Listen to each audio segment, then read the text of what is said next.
Ladies and gentlemen, welcome live to 3YV, and we are bringing you round 4 of the SimPossible Racing League 2020 Cup Series from Phoenix Raceway, formerly known as ISM Raceway, also formerly known as the Phoenix International Raceway.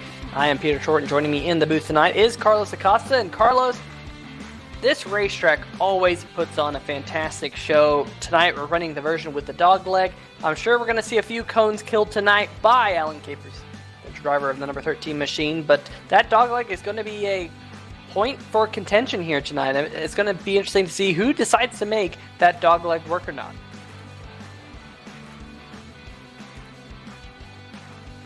Hey, my mic was muted. Thankfully, I didn't spend 10 minutes on it, but on Monday, thankfully we didn't see too many issues out there with the dogleg, but today's a whole new beast, 200 laps, and we're going to be seeing how these drivers are going to be able to handle that dogleg, seeing if any issues are going to arise. We've seen them happen to the professionals in real-life races, including some championship-costing moves. But, Peter, a dogleg is going to be a real shocker, but guess what else is going to be a real pain in the butt tonight? I want you to give me one guess. I'm going to say the turn 2 wall, because that's always a pain in the butt when they come to these races. And also, just the length of tonight's race. It's a long race here tonight, Carlos. 200 laps around this just over a mile in length racetrack. Yeah, just 200 laps, 200 miles. It's going to be a long race tonight. But yeah, Peter, I'll give that to you. I was going to say turn 1, turn 2, just because of how difficult that corner is, how unforgiving it is to all these drivers, especially once the tires wear out. And yeah, if you don't nail turn 1, you go wide, you don't back it up enough, that turn 2 wall is going to be right there to cost you. But also at the same time, that's where you're going to be losing your biggest, the biggest time on the track.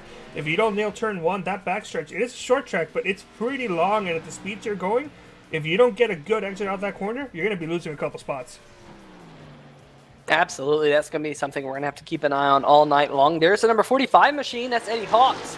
And Eddie is, he's hard in the outside turn 4 wall as we're talking about him. I was going to say he is actually third in points coming into tonight. A great start to the season for Eddie. And it's currently Kyle Zimmer who leads the point standings over AJ Digby. Zimmer, Digby, and Hawks all with one win in the first 3 races of the year. Of course, it was AJ Digby getting the win last week at Auto Club Speedway. Make sure you check that one out if you haven't already seen that one.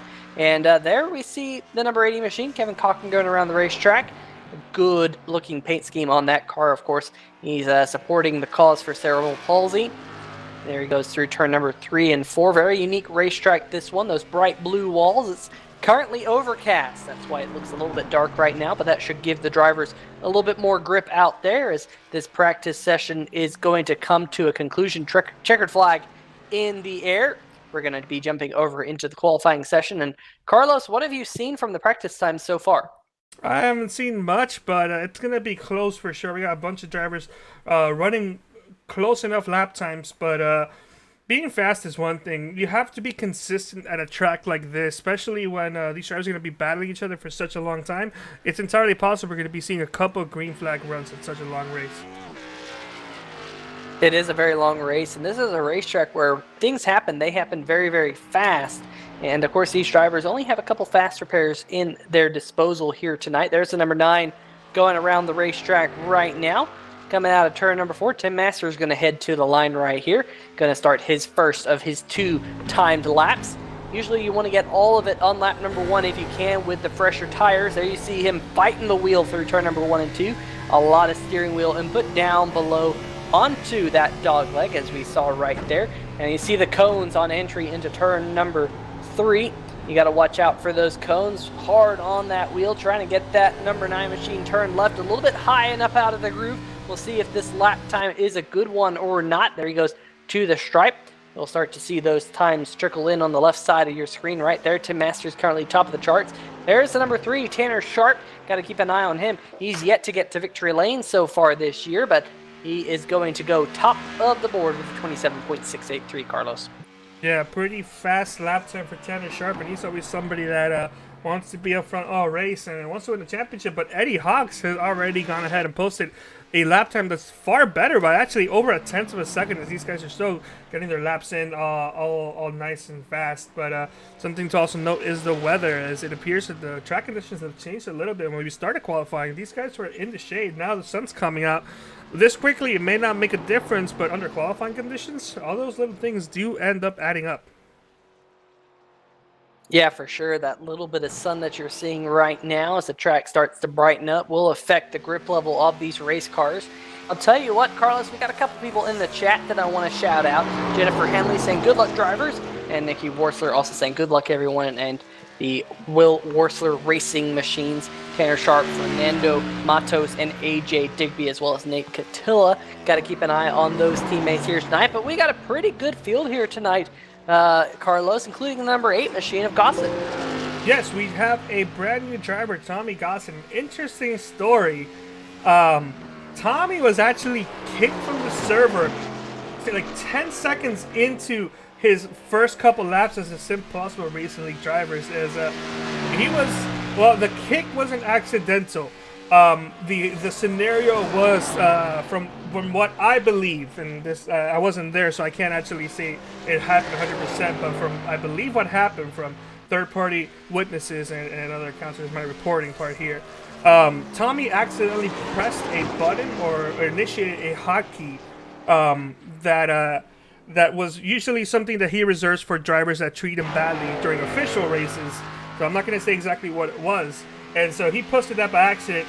The league owner and a couple of drivers thought that he was being serious and removed him from the server, just because that's not the type of attitude that is acceptable in this environment.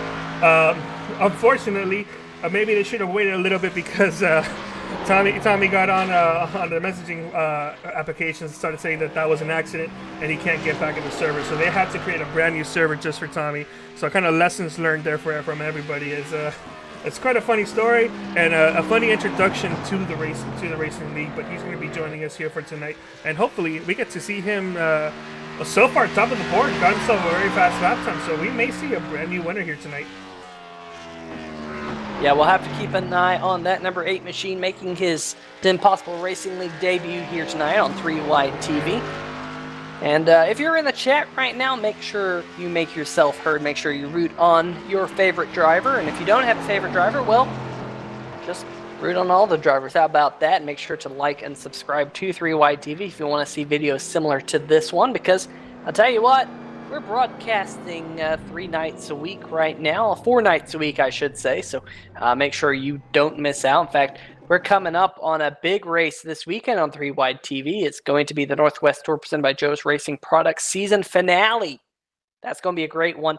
It's going to be all the way down to the wire for finding out who's going to win that championship. 2 drivers are in the running for that one, so that should be awesome. But here tonight, it is the tricky triangle in the desert, Phoenix Raceway. And these drivers about to hit the racetrack for 200 miles around this joint. And it should be a great race, Carlos. Yeah, it should be for sure. As I believe, yeah, there we go. Qualifying has wrapped up. As we do apologize, trying to figure out why some of the fonts are not loading here tonight. We got it to load perfectly fine on Monday, although we did have some issues. So trying to figure out why that is the case. But we are going to be getting ourselves back on track and be looking at some of the starting grid. As I believe the pole sitter is actually going to be the number 8 machine. So let's go ahead and start up our starting grid here. Peter, why don't you go ahead and take us off? Yeah, and of course, starting on the pole will be the number 8 of Tommy Gossett. No. Oh no, AJ Digby. Wow, Digby got a lap in there right at the end, and the number 14 will be starting on the pole alongside the 8 of Tommy Gossett. So last week's race winner, AJ Digby, starting on the pole here tonight. Row number 2, we got the number 45, Eddie Hawks, on the inside, Tanner Sharp on the outside. As we go to row number 3, we find, there we go, Fernando Matos on the inside, number 17. Good qualifying lap for Fernando. Lee Wise and the number 32 will be starting to his outside. Row number 4, we got the number 4 of Nate Catilla to the inside of the number 9 of Nesters, who will roll off in 8th position. And I believe row number 5 will be the number 1 machine. No, it's actually is actually Billy Wise. It's going to be starting in 6th. 7th is Nate Catilla, and those are going to be all the drivers that actually posted a qualifying lap. But from 8th and back, it's Tim Masters, Thomas Wise, Tom Johnson, Kevin Cochran, Kyle Zimmer, Travis Zudema, Doug McCollum, James Afa. James Efa. I apologize, James. It's James Efa, sorry. So remember that, Peter. Remember that, Carlos. It's James Efa.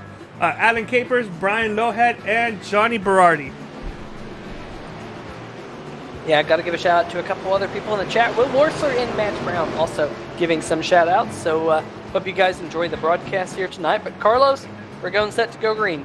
Yeah, we are getting ready pretty soon as this track, the pace car pulls off pit road right away. We're not waiting an additional lap. This track is big enough. Pace car lights are off. Number 14 of AJ Digby going down pit road. Sorry, not going down pit road, getting ready to start in first place. The number 8 of Tommy Gossett. Remember to go on green as this guys are ready to hit the gas pedal. There we go. Green flag's back out as that inside line, maybe a little bit separated, but the number 14 of AJ Digby got himself a good start to the inside. The number 8 of Tommy Gossett. Do apologize, Tommy. I'm starting to remember your name. Is going a little wide outside in turns 1 and 2. He's going to be losing a position to the 45 of Eddie Hawks, who went down below the apron. No problem there as he clears the number 8. The number 8 dropping from 2nd to 3rd. Going on the inside line, maybe trying to get a run on that inside line. It's very difficult. So that's the number. It's Tanner Sharp making a huge mistake. It's very un-Tanner, like his caution is out. Yeah, we saw Tanner Sharp that in practice not too long ago. And that number 3 National Guard Will Worsler Racing Machine already with a little bit of right side damage. Looks like he just broke loose coming out of turn number 4. Brought it to a stop, hopefully minimize the damage on that number 3 machine, but definitely not the way Tanner wanted to start this race here tonight. Yeah, that is definitely not how we wanted to do it. Just giving it too much beans exiting the corner, smacking that inside wall. Now that is some damage there. It's not going to be enough to actually ruin the car, and definitely not enough for him to go down and take a fast repair. Talking about fast repairs, oh, he did the very best he could. I'm sure he was doing the best he could there to not make it an even worse situation, not bring out the caution. Unfortunately, the caution did come out. Well, fortunately for him, caution did come out.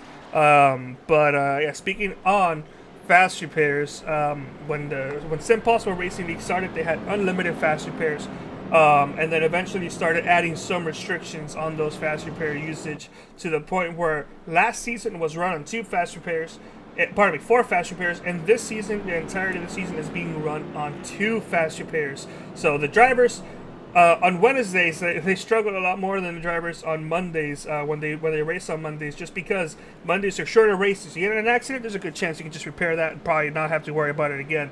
And here, especially 200 laps, Tanner Sharp, although it's not that big of a damage, he's going down pit road, probably won't get that fast repair. He's got to manage how many times he quickly repairs that vehicle, just because if you repair it now, 4 laps into this 200 lap race, and then you get involved in another caution 10 laps later, well, then you've got about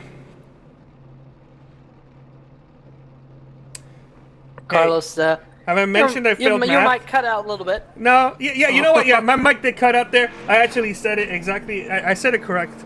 No problems there. You guys can do the math yourself if you guys didn't hear it from me, because I said it correctly. Well, I'll tell you what, Carlos. We've already had our first retirement here tonight, and it's the newcomer to the league, Tommy Gossett, has taken his car to the garage. The number 8 machine now on pit lane, and he has left the session. So I'm not quite sure if he just had to jump out or something happened, but that is a tough break for league newcomer Tommy Gossett in that number 8 machine. But that will move Eddie Hawks up into the 2nd position. Billy Wise will move up into 3rd. Fernando Matos 4th, and Tim Masters, who jumped from 8th to 5th in the 1 green flag lap that we had. Nate Catilla, he is now 6th. Kyle Zimmer from 12th to 7th. Great start for Kyle Zimmer in that number 25 machine, of course, getting the win back at Las Vegas. Now we'll see if pace car lights are off. And yeah, they're off. Not quite. Oh, yes, they are off. I was a little bit behind on the replay here in my session, but nonetheless, you're back. We're going to go back to green flag racing. Yeah, I had to let iRacing update, so I finally have got into the server near about 5 laps in. iRacing being as great as it always is with its slow download speeds. And of course, it's ever getting bigger. But nonetheless, pace car on pit road. We're going to get set to go green flag racing for the second time here tonight. And there is the green flag. AJ Digby on the lab pedal. Great restart, though, to his outside. The 45 Eddie Hawks going to pull his nose out front of the number 14 heading out into turn number 1. Oh, there goes Eddie Hawks all the way up to the top side of the racetrack, almost scraping that blue wall out there. He was able to keep it off the wall, but he has lost the position to the number 32 of Billy Wise. As we stay green here, there is Billy Wise right there. Not quite sure why that paint scheme, the magical butter paint scheme, isn't quite showing up here tonight. But nonetheless, we side-by-side racing a little bit further back. There's Fernando Matos going off into turn number 1. He got loose, and a caution is back in the air. This time, the number 1 of Thomas Wise appears to have a little bit of left rear damage. Yeah, problems there for the number 1 of Thomas Wise. Let's take a look at the replay. See if we see something. The 57. That's the 57 of Tom Johnson. Made some contact there entering the corner. Not sure why that brought out a caution, but it did. And take a look at here on the rear view camera. Brace yourself, guys. Ooh. Boink. Honestly, that's luckily realistic. That's more damage for 57 to Tom Johnson than it is for Thomas Wise. That's a quarter panel you don't really need here. Yeah, but I know Thomas will come down pit road probably and try and get as much of that damage fixed, as will the 57 of Tom Johnson. I think it's too early to use a faster pair, and we have seen drivers like the number 3 of Tanner Sharp. He's come down pit road, got as much of that damage fixed as possible, but has elected not to use a fast repair at this point in time. These drivers do have 2 fast repairs in the SimPossible Racing League. If you're just joining us for the first time, the SimPossible Racing League is a league for disabled drivers. All of these drivers in tonight's field have a disability, but they do know how to put on a fantastic show. And I tell you what, these drivers entertain me more often than not, as they're all on pit road right now. A good number of them are on pit road to come down and get 4 fresh Goodyear Eagles, currently led by Tim Masters in the number 9. Good paint scheme for the number 90 of Travis Zunema tonight. Gotta love that Pennzoil scheme on that race car. Got that DEI vibe to it there, Carlos. Yeah, that's exactly what kind of reminds me of. Yeah, with those three straight lines, kind of form of 3. That's exactly what it reminds me of. Actually, no, not exactly. That is a DEI car. It could probably be a fantasy version, though. Yeah, Zudema coming out there onto the racetrack right now after taking a pit stop right there. We'll have to keep an eye on stop times. Looks like Tanner Sharp elected to take only 2 tires. He has jumped up to the 10th position with a 10.7 second pit stop. Alan Capers, he's also made a pit stop in this race, but he pitted under the first caution. He's currently running in the 8th position. Your top 7, though, have yet to pit in the early going here at Phoenix Raceway. As I believe I figured out why I was unable to find the number 32's correct paint scheme, and that is because for some reason I had the hide card number options disabled. So we should be seeing, there's a number 32 right there. A bunch of these drivers do have, okay, now I'm seeing the number 14 with the wrong scheme. Well, hopefully that fixes itself here as this continues on. The trading paint software can sometimes be a bit of a pain. But I can say that the number 14 is supposed to have the Zulu Motorsports scheme on that car, so you probably should. Not 100% sure. Hopefully, trading paint sorts itself out. Johnny Berardi, Tanner Sharp still on pit road as of right now. Pace car lights are still on. I expect to see both of those cars rolling off pit road, getting some damage repaired. Berardi's still sitting in his pit box. He's been there. He's been in there for like over almost 2 minutes now. Tanner Sharp is out though. Pardon me. Oh yeah. Berardi now sitting 2 laps down. Now he'll go 3 laps down. So hopefully Berardi can get back in this race. But we do have 1 to green here at Phoenix Raceway. So we'll be going green now in just under a mile. This racetrack, very unique in its length. Just a fraction over a mile in length. They currently call it 1.0 miles, but that is kind of a misnomer. The racetrack just about 1.02 miles, I should say, but they listed as only a mile. Not quite sure what line they're taking around the racetrack to shorten it up, but that was the official length before they flattened out this dog leg on the backstretch.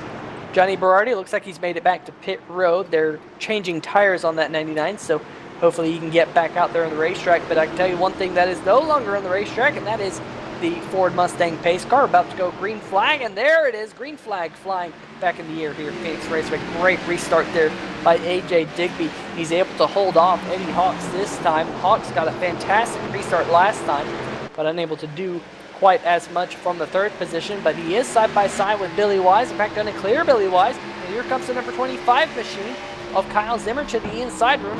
Zimmer started back in the 12th position, and now he's up to third. Whoa, the 17. Mato scraped the outside wall, going through turn number 3 and 4, and whoa, we got one Pennzoil car. James Eastball on the 88 going down below the apron, coming out of turn number 4, getting a little bit loose. Kind of reminded me of what happened to Tanner Sharp. But luckily that 88 was able to save it this time. No caution, still green. And he's still going out there on the racetrack down around the 10th position as of right now. Whoa, the 17 of Matos going way up the racetrack once again. Matos able to bring it back down, doing battle with Alan Capers right now. Capers in the 7th position. I expect to see him kill some cones. In fact, this is a battle for the 6th position, excuse me, as Alan Capers had it. Fernando Matos wants it. You're not missing anything up at the front. You see AJ Digby scooting away just a little bit. Matos going down below that yellow line on entry. Yeah, I'm not seeing any issues there, but Peter, something you should know. When I was in the group chat earlier, while they were talking about how to drive it and everything, they were mentioning about how you kind of have to use Kevin Harvick's line, and if you're a Kevin Harvick fan, you see him drive this track, he kind of, and not just him, but they specifically were mentioning Kevin Harvick, but they talk about how he gets 2 of those tires below the yellow line. So a lot of these drivers trying out that strategy, because they were talking about what the way these cars are handling this downforce and everything, they kind of have to drive it like that. But Peter, there's something else that we haven't mentioned. Yesterday was build day. We did mention that, but these cars data-wise, aerodynamically wise and everything, are completely changed. This is the new 2020 Cup package, which is that tiny spoiler, 750 horsepower. That's what these guys are running right now. However, visually, it still looks like the 2019 Cup package. So visually, it looks like that. However, what these guys are actually running is that current 2020 package, which we will be seeing this Sunday here in real life. Yeah, absolutely, and currently AJ Digby making the most of this package as he scooted away up at the front. Eddie Hawk still holding in second. Kyle Zimmer in third. And looking at the times of your top 3, AJ Digby, fastest man on the racetrack right now, running about a 1/10 of a second faster than both Eddie Hawks and Kyle Zimmer. So Digby using that clean air to his advantage. And then you see second and third right there in that battle for the second position. Then there's a little bit of a gap back to Billy Wise and Alan Capers. Billy Wise currently 2.9 seconds off the race lead as we have a caution out on the racetrack. Looks like Travis, yep, you took it away from my mouth there, Carlos. Travis Zudema going around in that DEI number 90 machine, and whoa, just gets a little bit loose. There's a little bit of right front damage there, Carlos. I'm kind of wondering if maybe he smacked the outside wall, which sent him into a spin. We'll see what happened here. Coming out of turn number 2, bang, there's the wall. And we mentioned that, Carlos, in the pre-race, that you can hit that outside wall in turn number 2 and really mess up your car. Yeah, you mentioned it specifically. For me, it was messing up turn 1.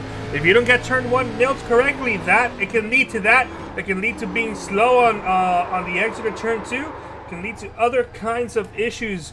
So major one there. That's kind of a worst case scenario, and that involves smacking the outside wall and spinning down into the racetrack. Thankfully, though, no issues with coming back down on any drivers making any additional contact. But see a majority of the guys going down Perry Road except for AJ Digby. Fernando Matos I see also staying out. Kevin Cochran staying out as well. But the majority of these guys going down Perry Road. Peter, 20 laps into this race, kind of a split field. What do you think? I think this is a good call. You know, these tires wear quite a bit at this racetrack, fairly abrasive surface.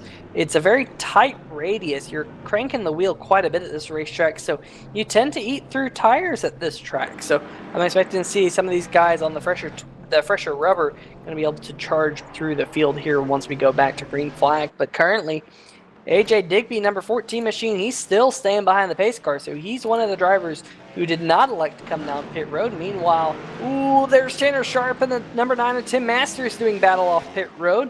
I think Tanner Sharp might have won that battle. Oh, Tanner's going to get a penalty there. Yeah, he missed that blue cone. I think that will be possibly a penalty. We'll have to wait and see if the iRacing officials give it to him. But AJ Digby, Kevin Cochran in the 80, Fernando Matos, James Efod, Thomas Wise, Nate Catilla, the cars who elected to stay out under this caution. So those drivers still on the tires that they started with, but why don't we possibly step away for just a brief moment and possibly play a commercial or two before we go back to green flag racing here at Phoenix Raceway.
Getting ready to go back to green here. Lap 22 of 200.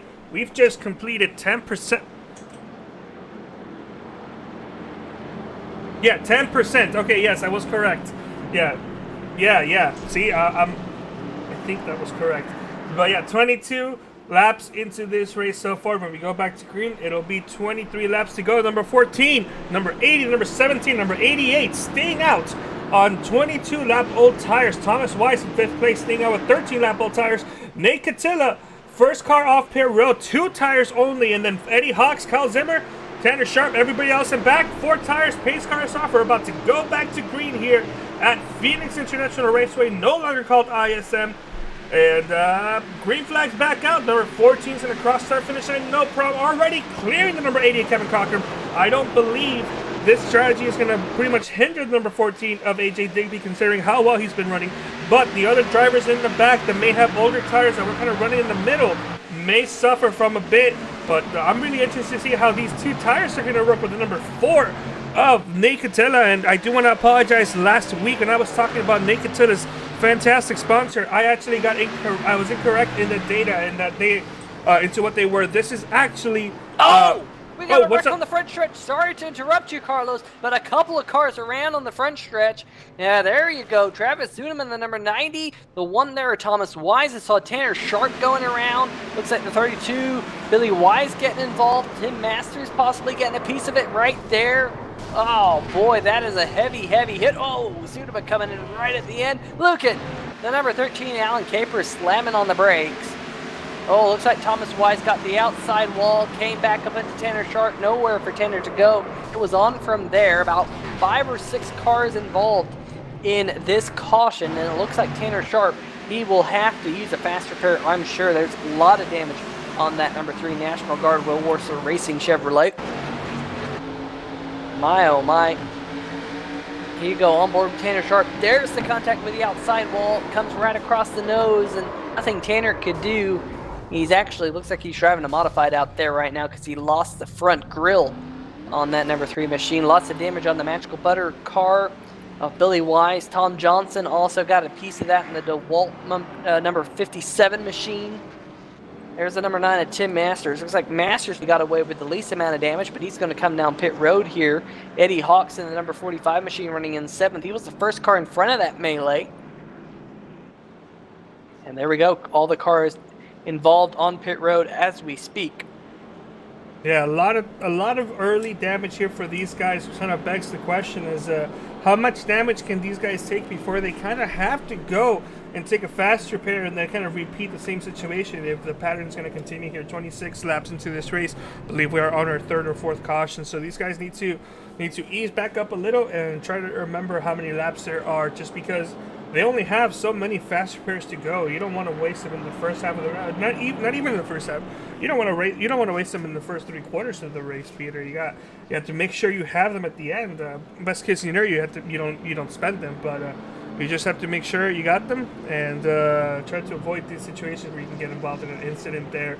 Already 26 laps into this race. Number 14 of AJ Digby, Kevin Cochran. Everybody that had fresh tires stayed. But was able to hold on to that good lead, with the exception. Actually, not sure who was the one that stayed on 13 lap old tires, but the top four drivers are all on 27 lap old tires, which are 20 lap older than the number 4 and Nicotilla, number 25, and everybody else on back. Remember, Nicotilla did only take right side tires, so compared to the other guys, he still has some old tires on him. But I want to see how well he's going to do, or how much he's going to drop back. Yeah, and I do want to mention, for those of you in the VOD squad, the number 99 machine, Johnny Berardi, has come in the chat and he said that he had the iRacing glitch and he is done. It's an old glitch, and iRacing can't seem to fix it, Carlos. What Sometimes you get on pit road and your car just doesn't want to get fixed. Like, your crew just doesn't want to do anything with it. I've seen that multiple times before. It actually happened to me in an endurance race last season where I came on pit road and the crew didn't do anything. So that is a very tough break for the number 99 of Johnny Berardi. He has retired from this event. Second retirement of the night, behind the number 8 of Tommy Gossett. Gossett making his SimPossible Racing League debut. And unfortunately for that number 8 machine, he will be the last place finisher here tonight. But hopefully all of these drivers in the field right now, still on the racetrack, can see the checkered flag out. We have 16 cars on the racetrack, all 16 currently on the lead lap.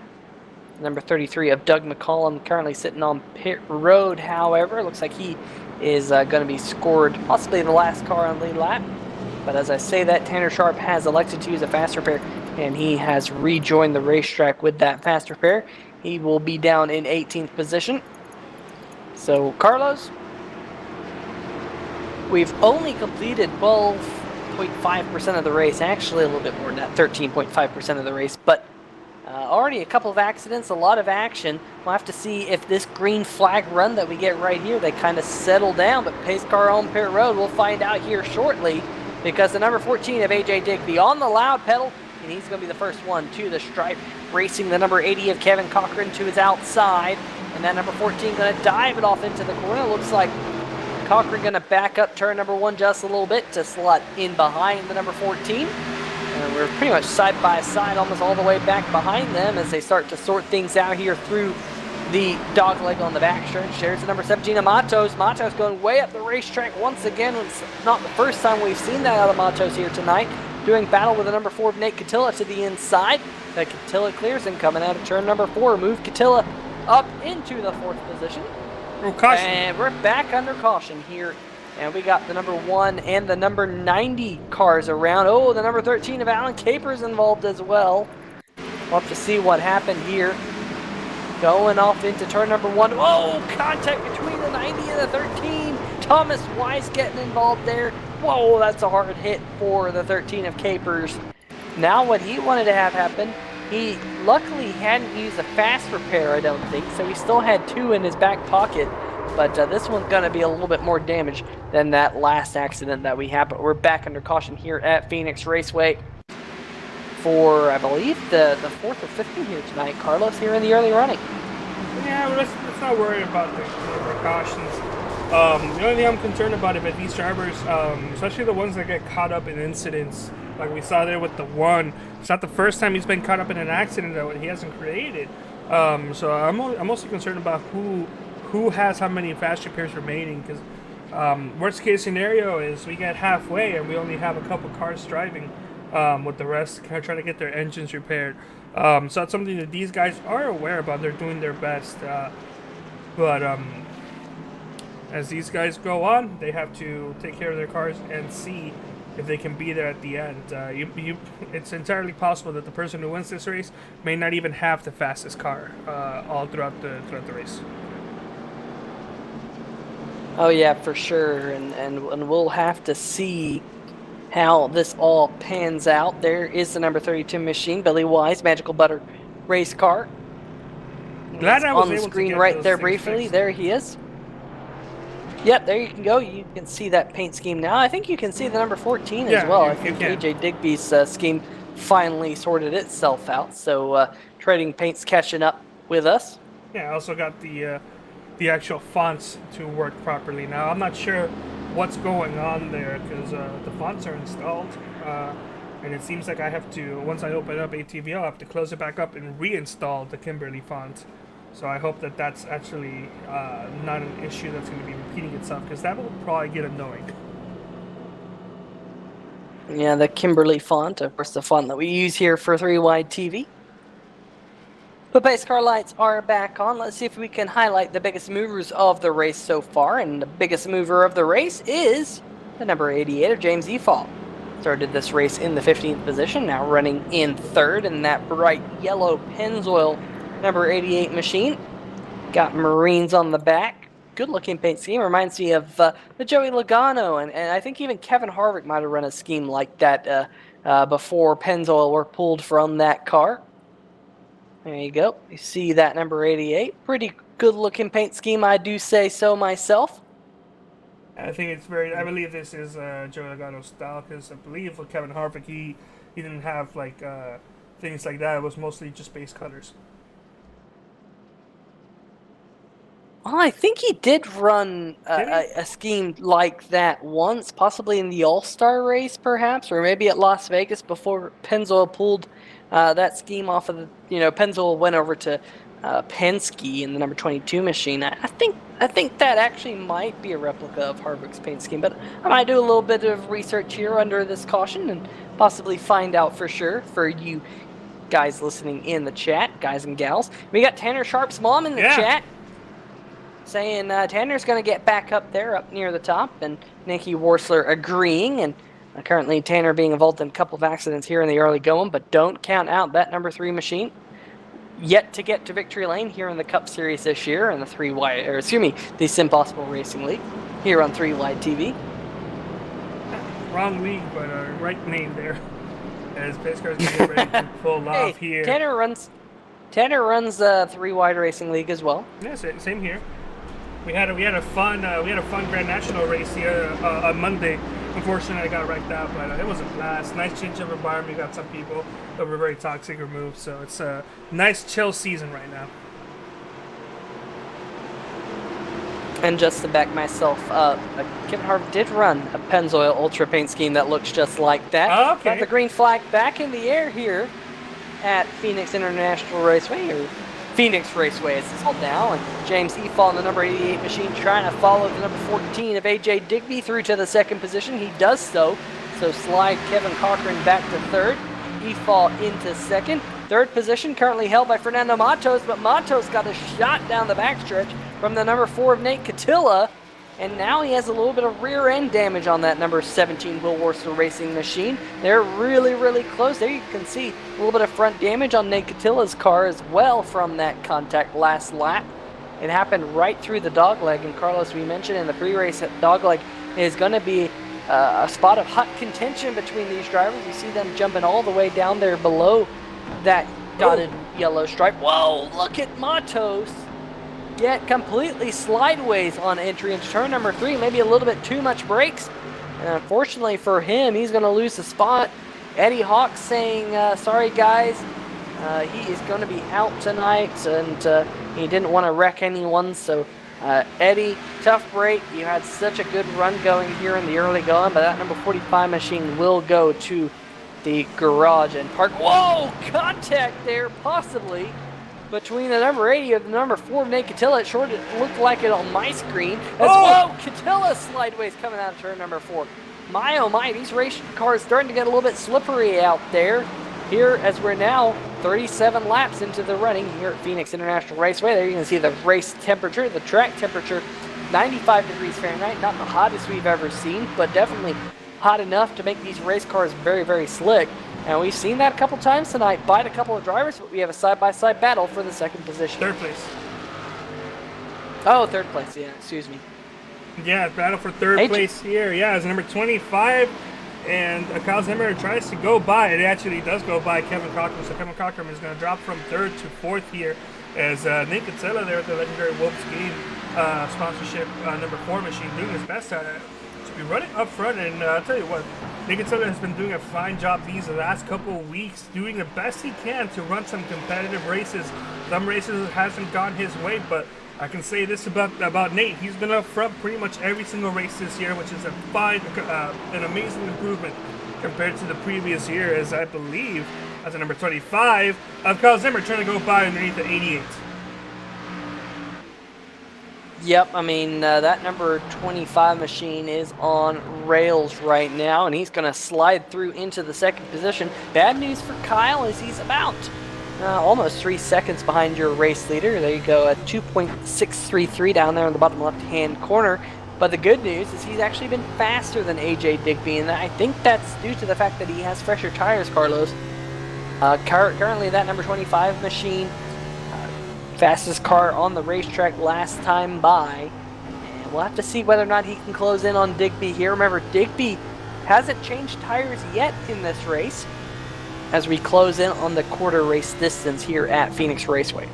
Yeah, something to remember is that the last couple of laps, Kyle Zimmer was trying to battle some drivers, so his 5-lap average is slower than our race leaders. But now that he's out in the open running some clean laps by himself, he's doing a fine job of trying to catch back up. When we first started showing him, he was 3 seconds back. Now he's 2.2. Peter, it looks like those 4 fresh tires are paying a huge amount here right now for him. Yeah, Zimmer's tires are about half the age as AJ Digby's tires, so give that advantage to Kyle Zimmer. He is definitely closing in. It's pretty visible, but got to give a shout out to James Efall and Kevin Cochran. They're also on 43-lap old tires as they flash by the stripe this time. They're kind of hanging in there.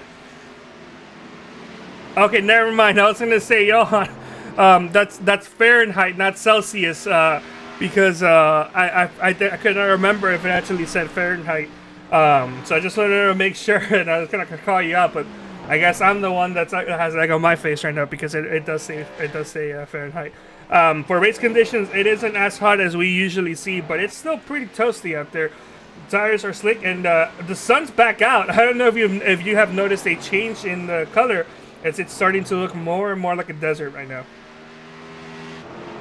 Yeah, in fact, I'm going to keep an eye on the current race conditions. It is said to be mostly cloudy, and that's why you see quite a few clouds that go over the racetrack, but not right now. Sun shining all over this 1-mile racetrack, and Kyle Zimmer is slowly but surely closing in on AJ Digby. It's down below 2 seconds now for the race lead.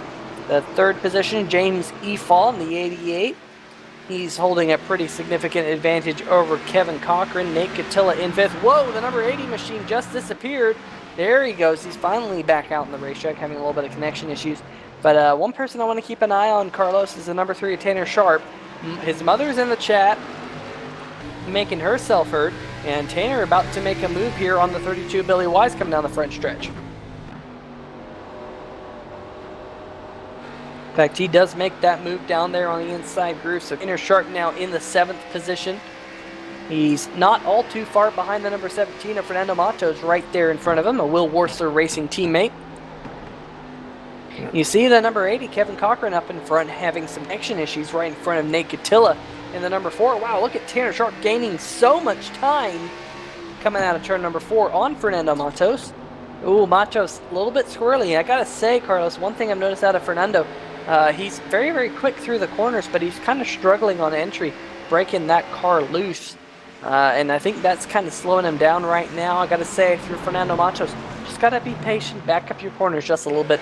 That pays dividends on this racetrack. That's one thing I've learned throughout my time racing iRacing. If you can back up your corners here at Phoenix, really, beyond Phoenix, all of the flat tracks that all of these cup cars go to, backing up your corners is so, so important. Eddie Hawks is watching, and we have a caution here at Phoenix Raceway, trying to find out what it is. Oh, looks like Travis Zudeman, the number 90, might have had another snafu. We'll see what happened here. Dives off into the corner. Woo! Number 9 of Tim Masters also getting a piece of it.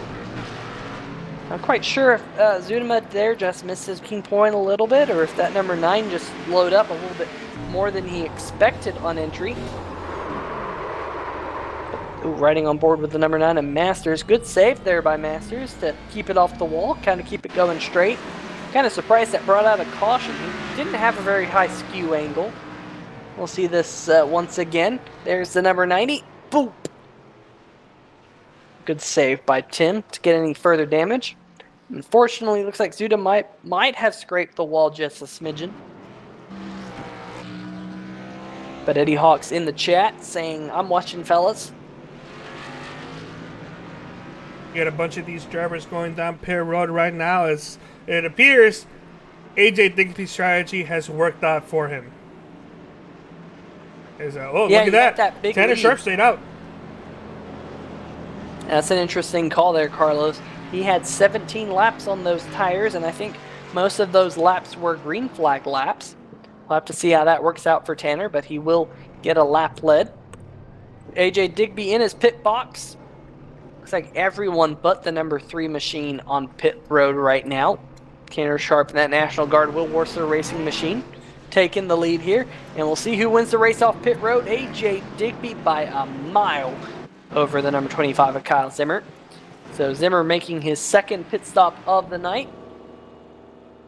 Tanner Sharp, on the other hand, he's made the most pit stops tonight with 9 times down pit road.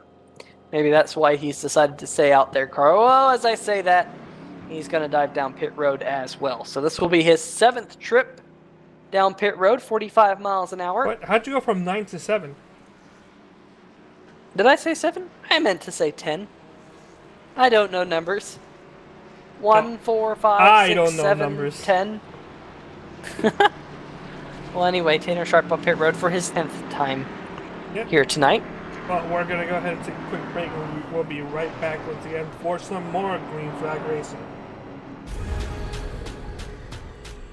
The most realistic online racing sim ever made. This is iRacing. Detailed laser scan tracks, fully dynamic real world cars, and over 50 series to choose from. 6 online world championships offering over $100,000 in annual prizes. This is the original esport racing game. This is iRacing.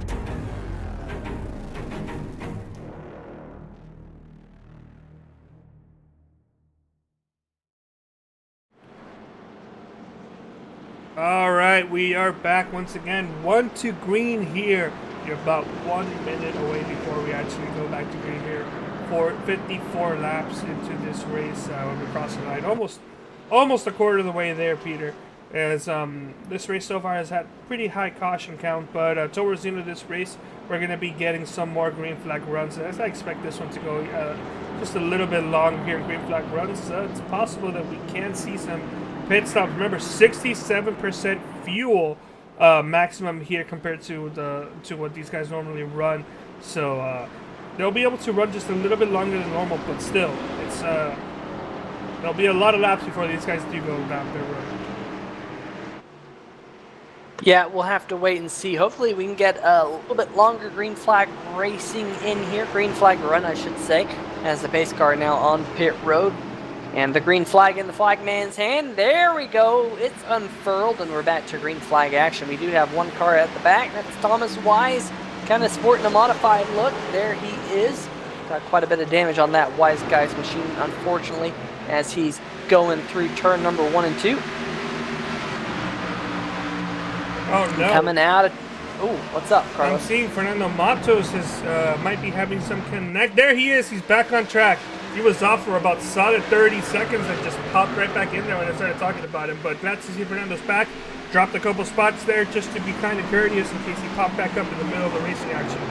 But maybe a little bit of concern there for Fernando Matos.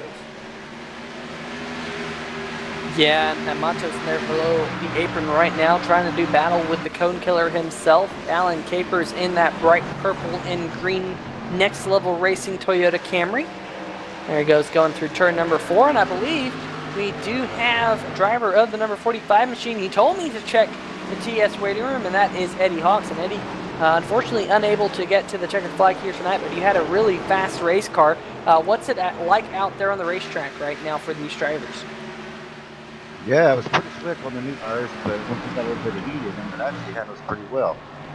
But yeah, just a few medical issues, so had to pull over, but if you don't mind, I'll join you guys up here.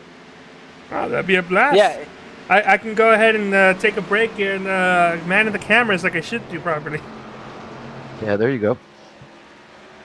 Man, Eddie, it has been looking pretty slick out there. We saw Tanner Sharp get caught out there on the first lap, and of course these Cup cars are on the new tire model, so to speak. And this new tire model, how much has it been an adjustment for you and a lot of the drivers out there? Yeah, it's actually been a pretty big learning curve for us compared to the old tire. I think you're finding out on the first few laps where we're having precautions that the tires just ain't the same until you get some heat in them. There's absolutely no grip in them.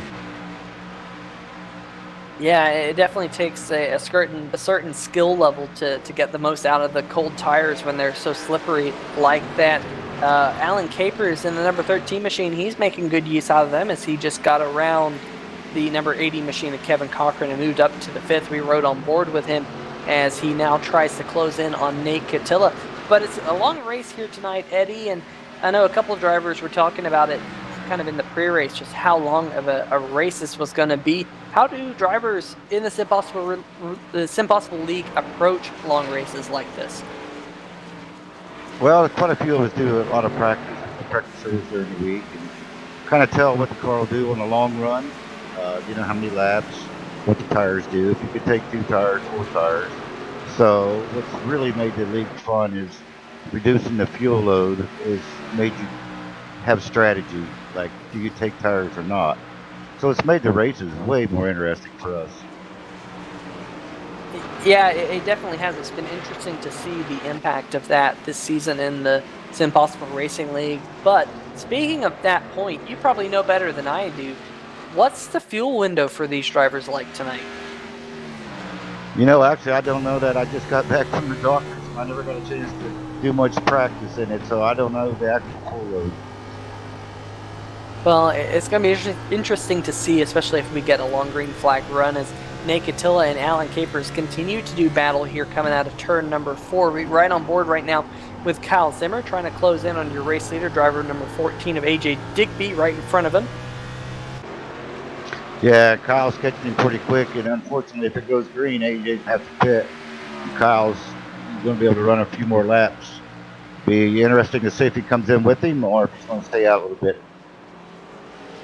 Yeah, AJ Digby in that number 14 machine leading the way. Of course, got that clean air on the nose of that Chevrolet Camaro. Zulu Motorsports machine. There he is. You can see his pace definitely tearing up this racetrack. I know this racetrack kind of suits AJ. AJ tends to like the flatter tracks, New Hampshire, Phoenix. It just seems like he excels at these places. I know certain drivers like different types of racetracks. And what are your thoughts about that, Eddie? Are there any tracks that you like? Yeah, I'm more of a short track kind of person. I like a track that takes a lot of braking. AJ's got Phoenix figured out. We found that out Monday night. You notice he takes a lot deeper arc into turn 1. where a lot of us normally take a more shallower turn into turn one. So I think it's where he makes up a lot of his time. But yeah, he's just fast at all these like intermediate tracks. Well, Kyle Zimmer in the number 25 machine giving a run for his money right now. In fact, last time by, Zimmer was 12/1000th of a second faster than Digby. So really, Zimmer not falling off the back, but those front two have checked out from James Efall in the number 88 machine. Efall now currently about 4 seconds off the race lead. Got to keep an eye on the number 3 of Tanner Sharp as well. He's down in 9th, and I'll tell you what, Eddie, that's kind of surprising to see Tanner down so far. I know he's had a few hiccups tonight. I know he pitted late under the last caution that we had, but kind of surprising to see him down that far. Do you think it's a racetrack that just doesn't suit Tanner, or do you think he's just kind of biding his time? I think he had a little trouble in the beginning. I think he did a caution. He's going to be right up here with us. But yeah, I'm surprised he's back that far. He might be just figuring out this new tire too. If you haven't done much practice on it, it takes a few laps to get it figured out. Yeah, for sure, and it's kind of interesting that you keep coming back to this new tire model. It's so important for a simulator to have a good tire model, and a different tire model can throw things off substantially very, very quickly, especially if you've gotten used to the last one, your driving style. You have to adapt. Whoa, Tanner Sharp getting Ooh, just about lost it. Well, you're looking at 5th through 9th right there. I mean, once you throw a blanket over them, they're all running pretty much the same lap times. Yeah, 5th place led by Nate Catilla, Kevin Cochran in 6th, Fernando Matos, Billy Wise, Tanner Sharp. In fact, Billy Wise and Matos just traded spots, so move Matos up into 7th for now. Wise back to 8th, right in front of Tanner Sharp. We are on board, looking back out of the bumper of Nate Catilla's machine at the front end of Kevin Cochran. Good looking paint scheme on that number 80 machine this week. Any paint schemes that stand out to you, Eddie? Well, I definitely like Tanner's National Guard, since I'm Air Force, wasn't National Guard active duty, but any military schemes are my favorites.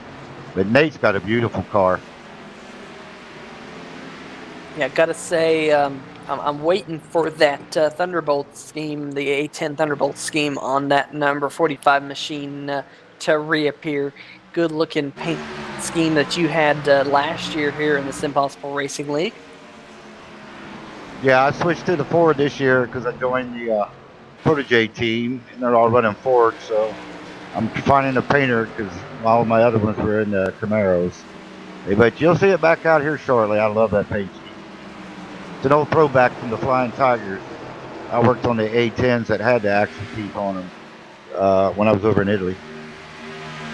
Yeah, I gotta say, the A10 is one of my favorite aircraft of all time, and you see this battle here between Kevin Cochran and Nate Catilla. Whoa, look at the 17 of Matos trying to sneak his nose into this battle as well. And going back to your point there, Eddie, I got to meet one of the Flying Tigers back in the day. I got to meet the quite famous Tex Hill, and he was a fantastic gentleman to meet when I was a kid.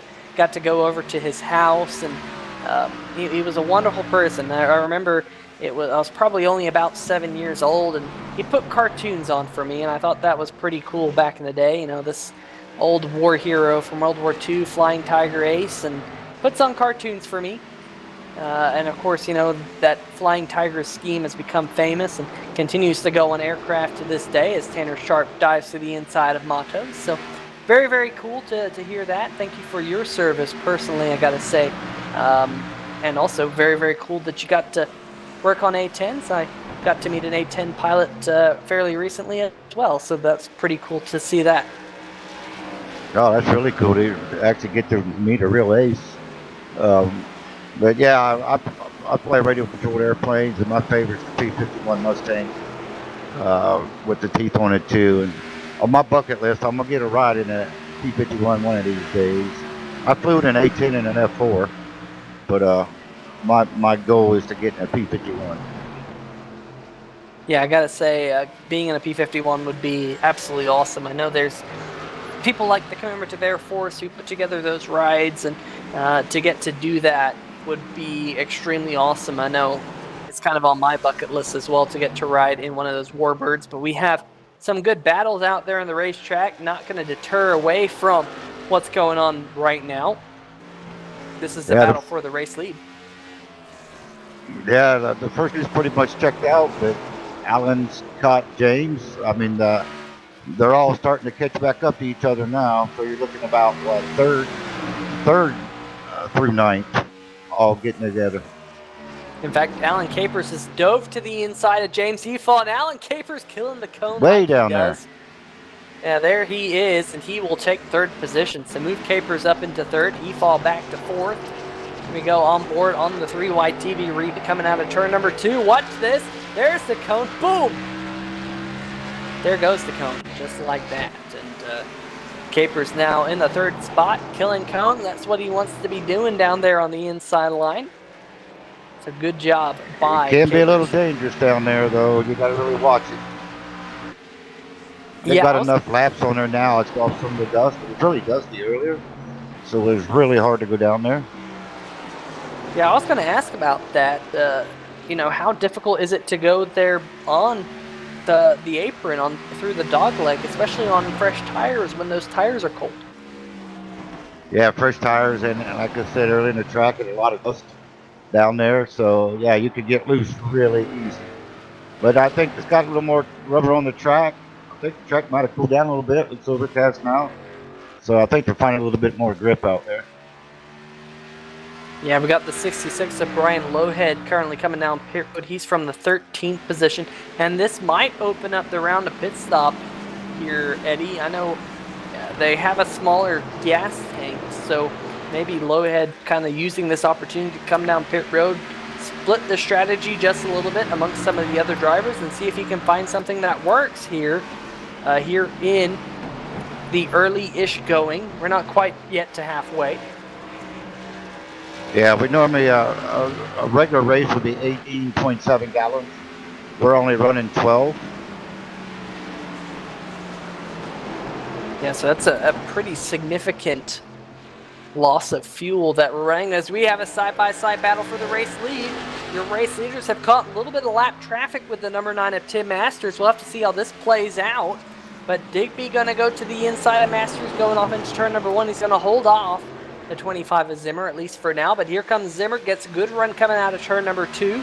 Will Zimmer duck to the inside? He kind of shows his nose into the rearview mirror of Digby's machine. Those two glued together. You could throw a blanket over them. Gotta say, I think Kyle's saving tires, maybe saving a bit of fuel too. So I think he's just going to follow AJ until AJ pits. Yeah, I was gonna say, Eddie, I've been impressed with how well Zimmer's been able to keep up with AJ. I know we kind of sung the praises of Digby, but we got to sing praises for Kyle as well, because he's not only kept up with him, he's actually closed in on that back bumper just a little bit.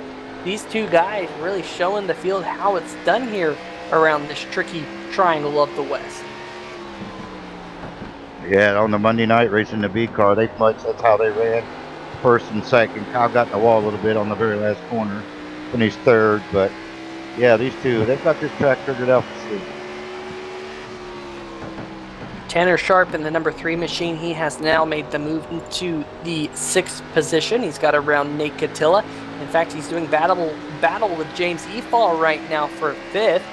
So this could move Tanner Sharp into the top 5, and indeed it does. Next position for Tanner is Kevin Cochran in 4th. So Tanner slowly but surely making his way up through the field. There yeah, I'm not sure if Tanner, if he pitted earlier. I know James hasn't pitted yet, so he was one of the ones that stayed out. Tanner might have a little bit fresh tires.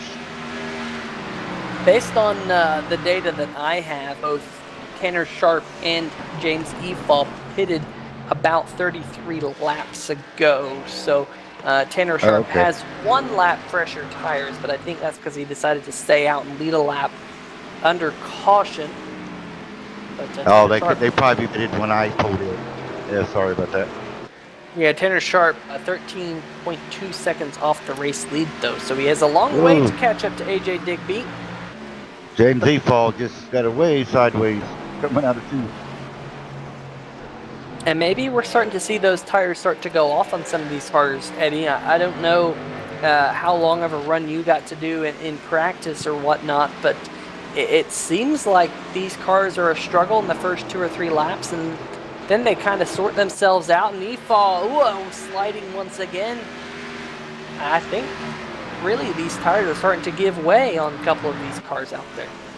Oh, they're definitely starting to give way. I think they'll be pitting here shortly. If anything, just because their cars are just getting so loose on them. Yeah, Alan Capers in the 13 machine, he just got loose coming out of turn number 4. So it's turn number 2 and turn number 4 that we got to watch out for right now. In fact, Kevin Cochran has closed right in on the back bumper of Capers' machine. Tanner Sharp, actually the fastest car on the racetrack right now. 12.8 seconds behind the race lead. He's slowly closing in on Digby and Zimmer. Those 2 cars stuck together on the racetrack, but as I say that, Zimmer's got a really good run right here coming out of turn number 2. Don't think he can do anything with it. There you see him right there. This is the battle for the race lead. We are on board with the number 25, the Kyle Zimmer right now, working his way through turn number 3 and 4. There's the number 1, Thomas Wise, who will now go 5 laps down, unfortunately. But Zimmer got a fantastic run. Digby looks like he washed up last time by in turn number 1 and 2, and that allowed Zimmer to roll the middle of the corner very nicely. And he got a run on him, just not able to do anything. Sorry. Unfortunately, it's pretty much a one-group track. If you're going to pass, you really got to get pretty much beside him going, either on the front stretch or back stretch. Otherwise, they just close the door on you, but you can't pass on the outside on the corners. Side-by-side, well, was a side-by-side battle for the 4th position. Tanner Sharp, fastest car on the racetrack right now, just blew by Kevin Cochran in the number 80 machine, so moved Tanner up into 4th, and he has all but caught the number 13 of Alan Capers coming out of turn number 2. Tanner Sharp, fantastic run on the loud pedal quite early.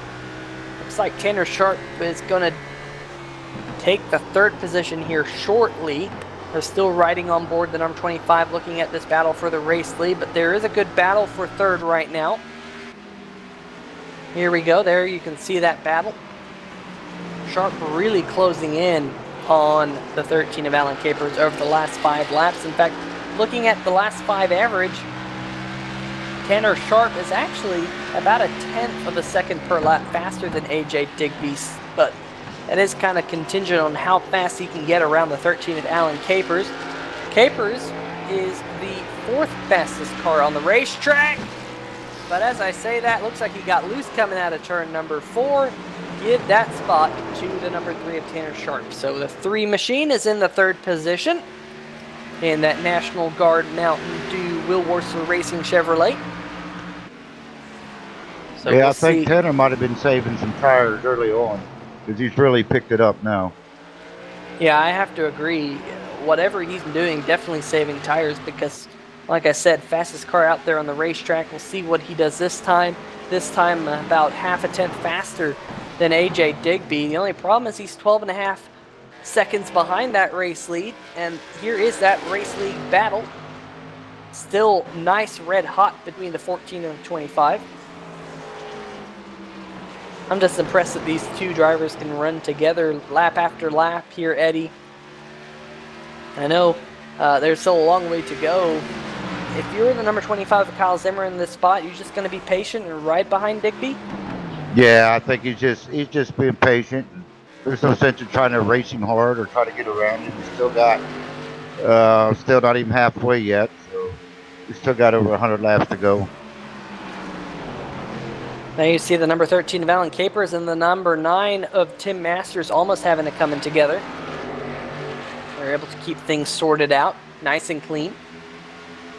Now this is the longest green flag run we've seen all night. Whoa, James Efall getting into the outside wall in the Pennzoil number 88. That's going to open the door for the 4 of Nate Catilla and the 66 of Brian Lowhead. Lowhead being scored 2 laps down on fresher tires. Taking it 3 wide, and here comes Catilla all the way down there, almost near that inside retaining wall. And Catilla's going to make that pass, so all of a sudden Nate Catilla back into the 6th position. We'll have to see where that goes as this race continues on. We're down to 11 cars on the lead lap. Oh. Doug McCollum. Billy's getting loose. Him and James both off of 4. I think everybody's starting to get a little loose. And of course, they have less rear downforce this week, and I think that's starting to, pay off for a couple drivers, and some other drivers it's definitely affecting in the wrong way.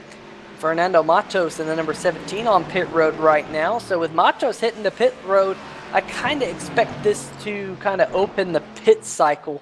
We'll have to wait and see whether or not your race leader, the number 14 of AJ Digby, decides to come down soon. But Digby now has 47 laps on his tires. It's been 47 laps since he was last on pit road, as has Kyle Zimmer. Both of those cars pitted around lap number 42 or so, 43. Ooh, 32, Billy Wise getting in the outside wall. It's looking like it's really becoming a struggle out there, Eddie. Yeah, their tires are much gone. If you're within 3 or 4 laps of, wanting fuel, I would come in if you're struggling, and you'll actually make up time to the leader just because you got to back off so much. Well, I'm looking at some lap might be time. short pitting. I'm looking at lap time. AJ Digby has the fastest lap of the race at 27.14. Last time by, he ran 1.2 seconds slower than that. So about 1.1, maybe 1.2 seconds to be gained on fresher tires. And, if you're doing the strategy in your head, trying to figure out how things are going to play out, it might be a good call, like you said, Eddie, to come down pit road a few laps early, because you get that benefit of those fresher tires, which are very, very significant, especially long in a run at a racetrack like this with a lot of slick tires, a lot of slick race cars. There's the number 80 of Kevin Cochran. He's in the 5th position now, trying to close up to the back bumper of the number 13 of Alan Capers. Capers still holding on to 4th spot. Tom Johnson will now be the last car on the lead lap. Doug McCollum in the 33 is being scored 1 lap down. And in fact, AJ Digby and Kyle Zimmer have all but caught Tom Johnson. And here comes the number 3 machine of Tanner Sharp on pit road. So I think they heard you, Eddie. I think they're all going to head down pit road here pretty shortly. Yeah, I figured once 1 or 2 of them would start. Yeah, Tanner's pitting now. And just to look at Lando's time, he was well more like 3/4 of a second quicker than the leader just on his out lap. So tires make a huge difference.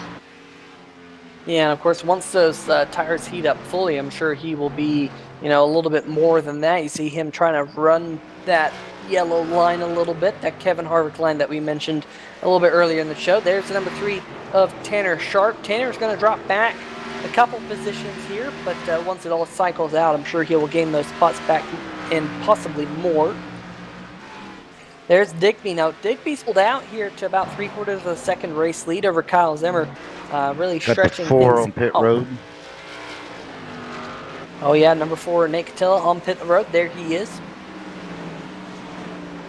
It's interesting to see, Eddie. I expected once the first car came down, they would all be down pit road in 3 or 4 laps. It seems like it's kind of being spread out here.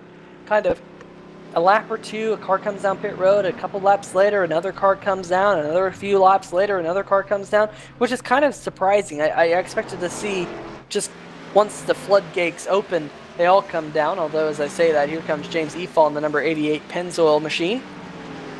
Yeah, I think a lot of them are afraid to go more than a lap down. So if they're not a lap down yet, they want to try to stay out in case a caution comes out. But at some point, when you get that slow, you got to come in.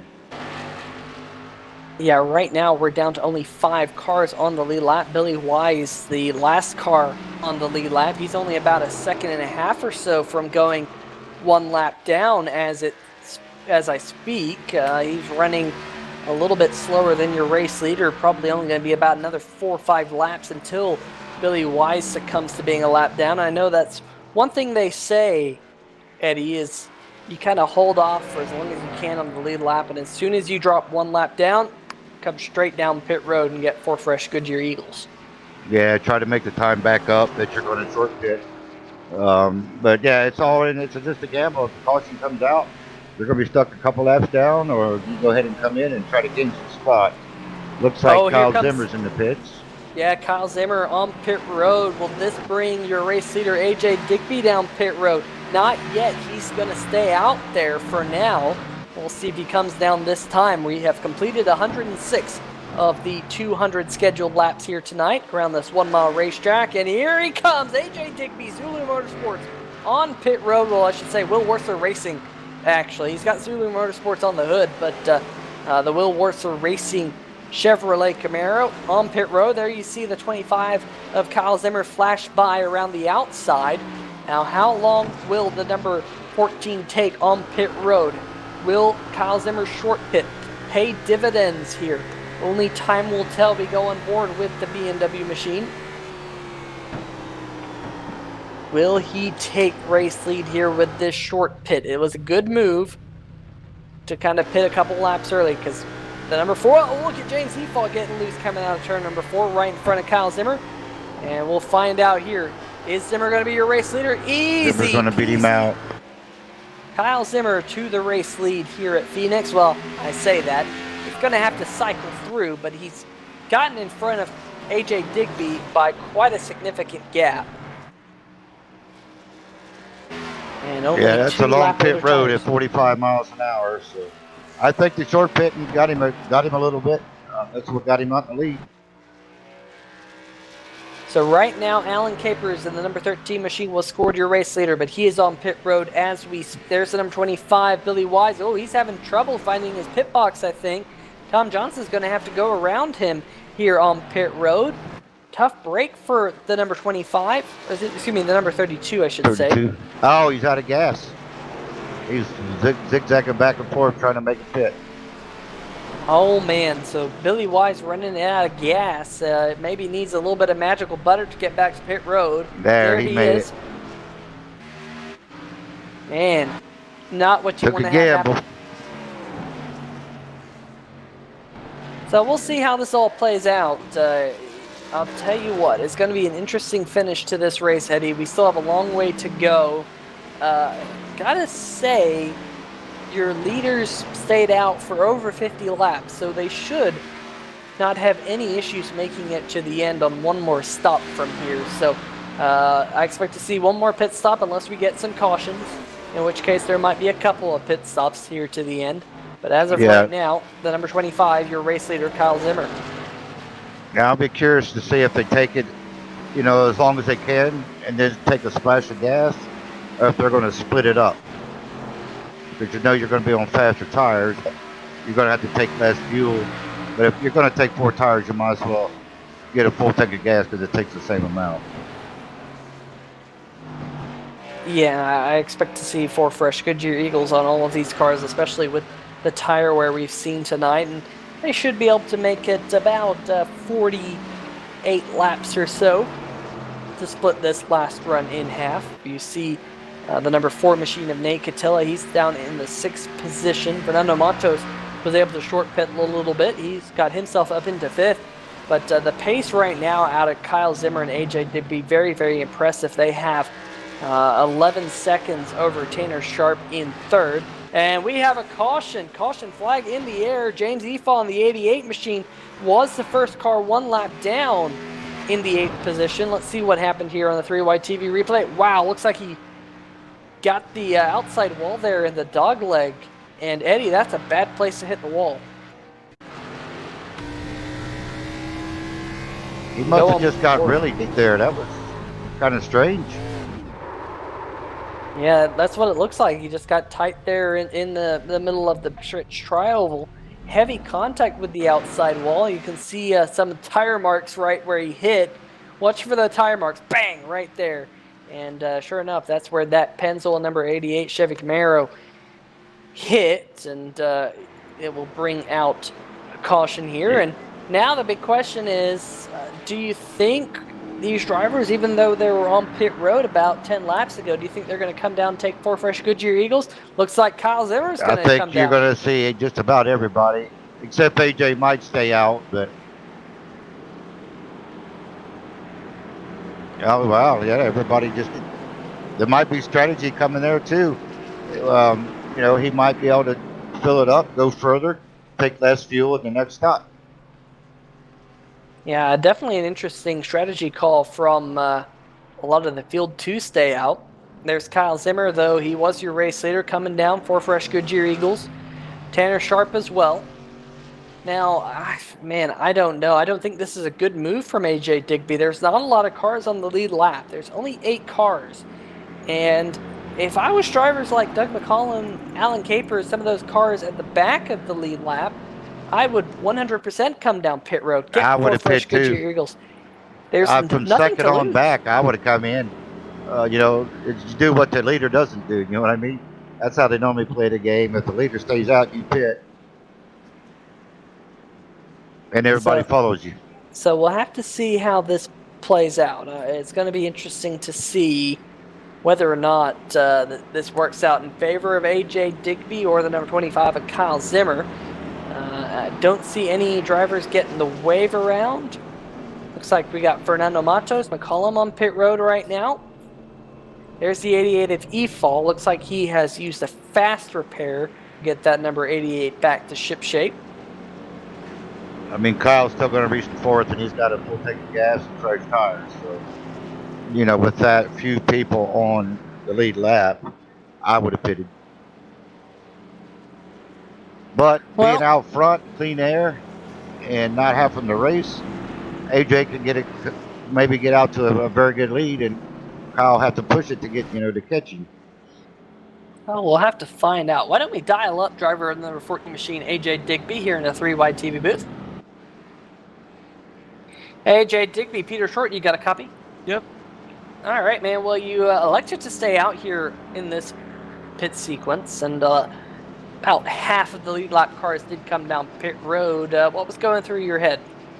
I was mainly going to do the opposite of Kyle, but I think staying out was the better call. We only had about 5 laps on those tires, and those 5 laps might hurt us a little bit as the run wears on, but in the short run, having that heat in the tires isn't bad. And I mean, only 5 laps, so I'm comfortable with where I'm at strategy-wise. Me and my dad have kind of got our plan in mind, so I was just kind of going to do the opposite of that. And in some ways, I feel bad to the guys that I kept a lap down, but I was also able to keep a majority of the field a lap down to keep the lead lap cars a little bit slimmer. So we'll see how this thing goes for the rest of this way.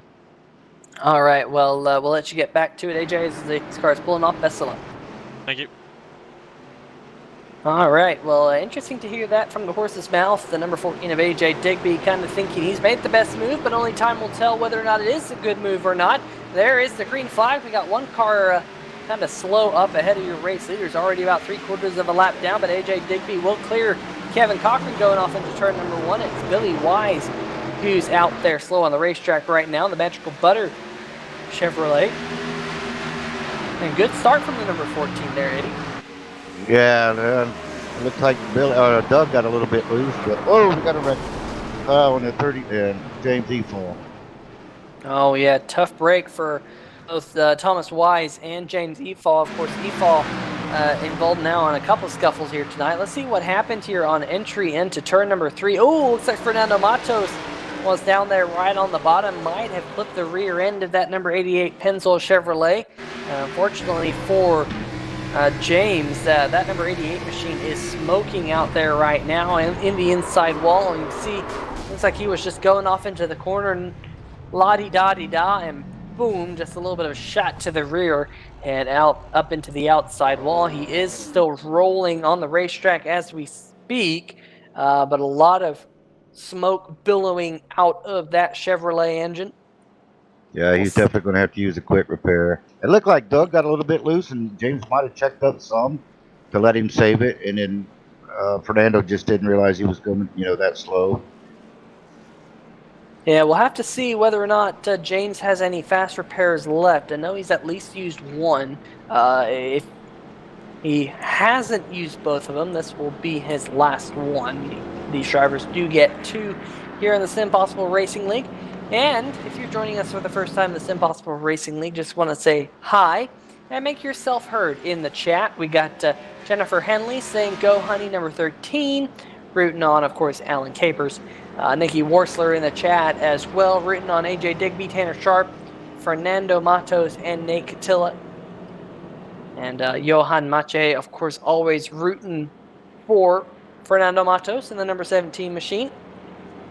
It looks like Matos didn't get much damage from that scuffle in turn number 3. So good news for you, Johan. Yeah, it looks like James did not have another quick repair left, so he's on pit road.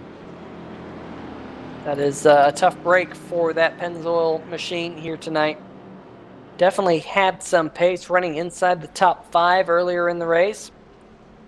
But like you said, on pit road, and that will be a fairly lengthy repair to get that car back out onto the racetrack. Meanwhile, Tom Johnson, Ryan Lowhead, and Tim Masters on pit road. But one thing I wanted to mention, Eddie, was Kyle Zimmer. He went all the way up into the 2nd position there under that little short run we had on those fresh tires. Only one car between him and the race lead, and that's AJ Digby on those older tires. Digby, I do believe, has 13.5 laps on his tires to Zimmer's 6.5. So that's going to be something we're going to have to keep an eye on here. Yeah, Kyle got a really good start on the inside, or outside actually, and was able to drop down behind AJ right there going into turn 1. So it's going to be interesting. I think now that they got a few laps on the tires, they're probably equal now. It's just Kyle's got more fuel. He can go longer if he needs to. The game of strategy. Sometimes these race cars are playing iRacing, and even real life racing is like playing a chess game. Trying to figure out when to make a move, when not to make a move, when to defend, when to attack, when to save tires, when to use your tires, and when to save a little bit of fuel and whatnot. But we'll find how this all plays out with just under 80 laps to go now. Number 14, AJ Digby, your race leader. That's what wins it for you pretty much these days. You have a good strategy. Yeah, strategy is so important here in the SimPossible Racing League with the smaller fuel tanks. Tanner Sharp's mom chime in the chat. It's about time, Tanner, to make your way towards the front. Currently running inside the top 5 in the 5th position. Got only 4 cars between him and the race lead. We'll see what Tanner can do once we go back to green flag action here. This time by Ford Mustang pace car down on pit road. Green flag in the flagman's hand. These drivers being patient, waiting for it to be thrown, and there it is. The flag back in the air here at Phoenix Raceway, and Tanner Sharp in that number 3 machine, boxed in a little bit behind your front 2. And whoa, here comes the 25 of Kyle Zimmer. Great run coming out of turn number 2. I thought he might have had a shot at the race lead there. Is there 2x2x2 right behind him? He had a good run. I thought he might have given him a get up underneath him, but Kyle knows when to back off and when to push it though. Whoa, Nate Catilla, number 4 machine, getting a little bit sideways. Whoa, 33, Doug McCollum also getting sideways out of turn number 4. The epilepsy sucks Chevrolet. Man, I cannot talk tonight. That number 33 machine has not been up near the front here tonight, but he is on the lead lap, down in 8th position. Tim Masters' first car 1 lap down in 9th in the number 9 machine. But let's keep an eye on this number 4 of Nate Catilla. Because I'll tell you what, Eddie, he got really sideways last time by, and I'm just kind of wondering if maybe he's struggling with those cold tires. Well, I think really, I mean, even on the restart, you still got to get some heat back in the tires. So if you're pushing hard the first lap or so, you're liable to get loose really easy. But everybody's trying to get all they can, you know, right in the beginning. Here's the number 13 machine of Alan Capers right behind the 4 of Catilla, trying to make that move. Capers going to try a little bit different line here, see if he can get back on the throttle early, but I think he gave up a little bit too much. We got a side-by-side battle brewing for 3rd. It was side-by-side briefly. Tanner Sharp ducks back in behind Kevin Cochran. And Tanner trying to get that 3rd position back. Remember, he was in 3rd spot briefly and 2 green flag runs ago. Yeah, actually, Kevin and Tanner is actually doing a pretty good job at the pace with Kyle and AJ, the leaders. Alan it's like Capers, Tanner's a little bit quicker. I'm just going to try it on the outside. sorry to cut you off, but heavy contact between the 4 and the 13. My oh my, the 17 of Matos had to scramble to get out of the way, but going through the dogleg, the 13 of Capers on the high side, and bang! The 4 just washed up into him. Don't think Catilla knew the 13 of Capers was quite down that far on the racetrack. And there's the number 17. I think we're live again. Yes, we are live. Fernando Matos trying to take that spot from Nate Catilla. That would be for 5th. Whoa, a little bit of a nudge here to the rear end of the 17. And there's the 66 of Lowhead. Currently 4 laps down on pit road. Has not been Lowhead's night. Looks like there's a lot of damage on that race car. That might be a fairly new occurrence. Yeah, it looks like Nate, he just come on that dog leg way too high. Just couldn't hold it down there. So that's going to be an interesting page in the book. Really, Phoenix is such a crazy racetrack. It's almost like each lap is a new chapter in the book with how it races. Fernando Matos, Nate Catilla, and Alan Capers still doing battles. This battle for the race lead is hotting up. Remember, Kyle Zimmer, slightly fresher tires. Yeah, Kyle's staying right on his bumper now. I think he can start pushing a little bit harder. Now, there's, we're only got, 69 laps to go. Before, he was just happy riding behind him. I think he needs to get by now. Laps winding down, 70 laps to go. AJ's grandma is in the chat. Pretty cool to see that. How's it going? Let us know how you're rooting on AJ. Give him a call after the race. Of course, AJ, very, very cool guy. He has limelighted for us here on 3Y TV before as a co-commentator.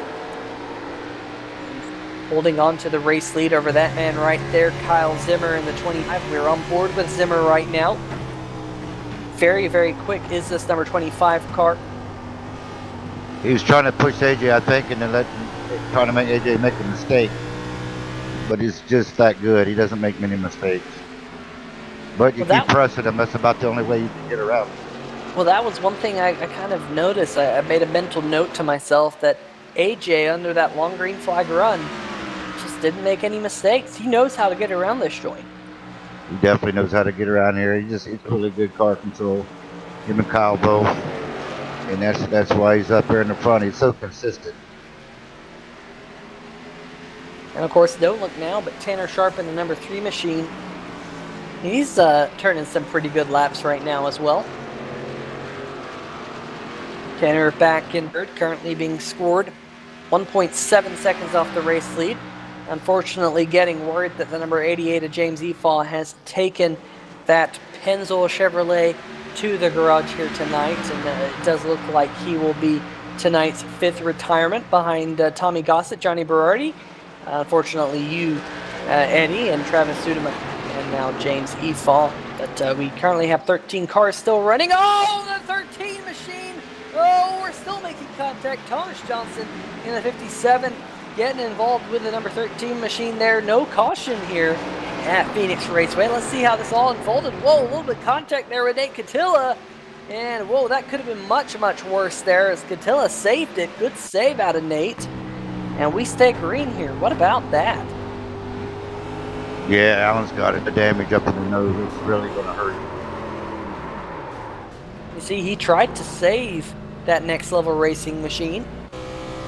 Got into that inside wall, and Tom Johnson in the 57 is down in the 11th position, 2 laps down, kind of nowhere for him to go. Great paint scheme on that number 57, the Flex Volt DeWalt machine. Back up at the front, still AJ Digby.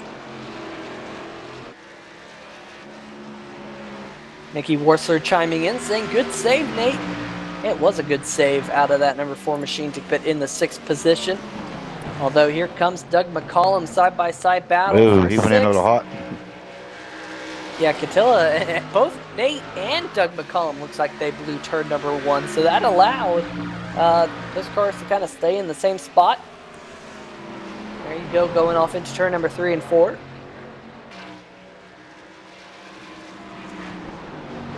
So a couple good battles here brewing. Fernando Matos, Johan Mache will be very excited to see that Matos has settled into the 5th position. Oh, Kyle might get him here. AJ had to go in underneath the one. Didn't quite get the right angle in the corner that he wanted, but still got off the corner good. Yeah, best battle of the racetrack right here for the race lead as of right now. AJ Digby still leading over Kyle Zimmer. And I know Digby's probably thinking to himself, Eddie, I've led most of this race, probably almost half the race now. I don't want to let this race slip up. And I'm sure you've been in that position before where you feel like you've dominated the race, but as the lap's winding down, you're being pressured, and you just don't want to slip up. You don't want to give it away after being such a dominant car.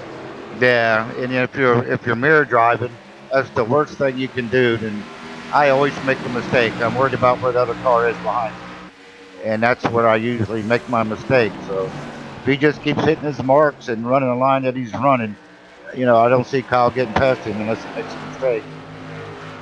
Well, speaking of not making a mistake, the pit window is about to open, probably in about 5 to 10 laps from now. You don't want to make a mistake on pit road. A mistake on pit road at this time of the race could absolutely kill your race, and that's one thing that this new fuel strategy, this new fuel load that you guys are running here with the SimPossible Racing League really puts emphasis on, is making clean pit stops and getting to pit road under green. How has that affected you as a driver, both in practice and in the race? I've lost so many races by making a mistake on pit road, so we made it a point of this season to practice a lot of green flag stops, not just myself, but everybody else in the league, and it's made us all better drivers. I see very few, wrecks on the pit road or people spinning out. Kyle got really loose. Yeah, and that has allowed this man to be right on board with right now, Tanner Sharp, to close right in on this battle for the race lead. Tanner, over the last 5 laps, has been very, very quick. In fact, about almost 0.2 of a second faster per lap than AJ Digby.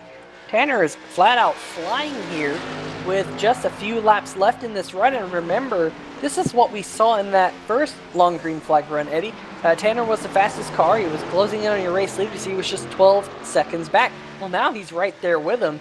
It's going to be interesting to see who blinks first on this run to pit road. Yeah, I think the reason that AJ has slowed down a little bit because Kyle was pushing him really hard. So he was kind of protecting that bottom line, not taking his preferred line, which has allowed Tanner to catch up because he's got this clean air in front of him. So, yeah, I'll be curious. I think Kyle pushed a little bit too hard. His car is getting a little bit loose. He's getting really loose now. So, yeah, it's going to be interesting to see if Tanner can actually get around him. Yeah, the number 25 there, Kyle Zimmer, having a long slide into turn number 1, really using up all he can right now. Once again, a little bit late on the binders going into turn number 3, slides up the racetrack. Tanner Sharp closing in, and a caution is out. Caution is out, eh? Brian Lowhead in the number 66 machine on pit road. We'll see if that was a fast tow. Looks like maybe he blew an engine there. Looks like it just grenaded on him. And he had to come down to the inside of the racetrack, came to a complete stop, and brought out the caution flag. But I'll tell you what, Eddie, all these drivers are going to come down pit road, and guess what? This should be their final pit stop of the race. Yeah, I don't think you can actually make it all the way now, can they? Yeah, we'll see. I think they made it about 50 laps the first green flag run. So it's going to be close on fuel from here. It's going to be close, yeah. And it'll be interesting to see if somebody will actually short pit or if they'll try to push it the whole way. Race leader AJ Digby on pit road, followed by Kyle Zimmer, Tanner Sharp, Kevin Cochran in 4th, and Fernando Matos in 5th. How will this pit sequence affect the battle for the race lead and the win here at Phoenix Raceway? Potentially the final pit stop of the night for your race leaders. Digby in the number 14 in this pit box nice and neatly. In fact, man, he got into his pit box just about as well as he could have. Coming to a stop right on the mark. There's the number Yeah. 25 already rolling. Who's going to win the race off pit road? It will be AJ Digby over the 25 of Zimmer and Tanner Sharp. So the top three come in the way they come out of pit road. Yeah, they should be able to make their own fuel for sure now. Now, do you push it hard or do you save a little bit of tire? If you're planning on it being green the rest of the way. I think if I'm Tanner Sharp, I save tire a little bit because with the way those front were racing, they were racing so hard, and I expect Kyle Zimmer to probably race the 14 as hard as he can, and I don't think Digby's going to be letting up at all. So with that in mind, I think if I'm Tanner Sharp, just kind of save some tire, let the two duke it out, and hopefully this thing comes back to me. We've seen that he's been the fastest car in the long run in both of the long runs that we've had so far tonight. So I wouldn't be at all surprised to see Tanner Sharp just kind of let those two at the front do their thing and then close in on them right in the closing stages of this race. Yeah, it seemed to have been working on that last run. So, yeah, I think Kyle's going to try really hard to get by AJ early. Because if he can get out front, then he's got the preferred line. So, yeah, it's going to be a really interesting restart. This could be the last one. Alan Capers in the number 13 machine. He has elected to use a fast repair. That Next Level Racing Toyota is nice and clean. Remember, he made contact with the number 4 of Nate Catilla. Nate Catilla reporting quite a bit of damage on that Will Wurzler Racing machine. Well, let's see if we can dial up the third place machine. The number, well, as I say, the pace car lights are off. So we'll get back to green flag racing here, and just under a lap, we'll let the drivers do what they need to do here as they prepare to what might be the last green flag of the night. Hopefully so. We can go caution-free to the end. But Eddie, as always, when you get towards the end of these races, the intensity heats up, and usually the caution counter heats up right there at the end as well. Yeah, cautions and precautions. But yeah, you got to give a shout out to Kevin Cochran. He's run a really good race too, and he's probably hoping they'll mix it up a little bit too and let him slide a victory in there. You just never know.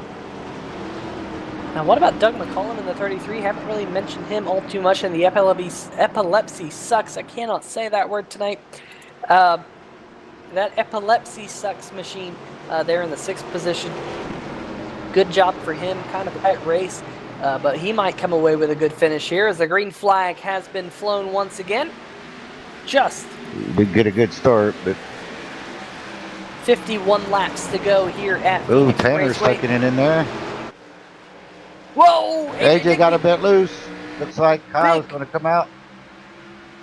Yeah, that was a huge wobble out of AJ Digby, and that shuffles him from first all the way back to third. And look at the number 3 of Tanner Sharp trying to go from the race lead here through turn number 3 and 4. That inside line is where you want to be all night long to make a pass. But the 25 of Zimmer trying to hold strong on the outside. What's Digby going to do? Remember, if Digby Kyle can drove get... in a little bit too hard. Oh, and now the 25 having a little bit of connection issues, and he got really loose coming out of the corner, so Kyle Zimmer's going to slide all the way back to 5th. And oh, the 4 and the 13 going around, caution back in the air. Wow. The 4 and the 13 coming together again. That's not the first time tonight we've seen those two involved. Once again in the dog leg, and wow, looks like the 4 just got loose coming out of the dog leg and kind of came down into the number 13. That's kind of surprising. I know you mentioned it, Eddie, that's a pretty tricky part of the racetrack. And we saw it right there. Yeah, it's really tricky. I mean, it's especially like I said, we've only won a couple laps. We've got fresh tires. Car's going to be loose anyway, so you got to be really careful going down there. If you go down there, it's your responsibility because you're going off track technically. So it's your job to, maintain the car control going back on the track. Let's see if we can dial up your new race leader, Tanner Sharp.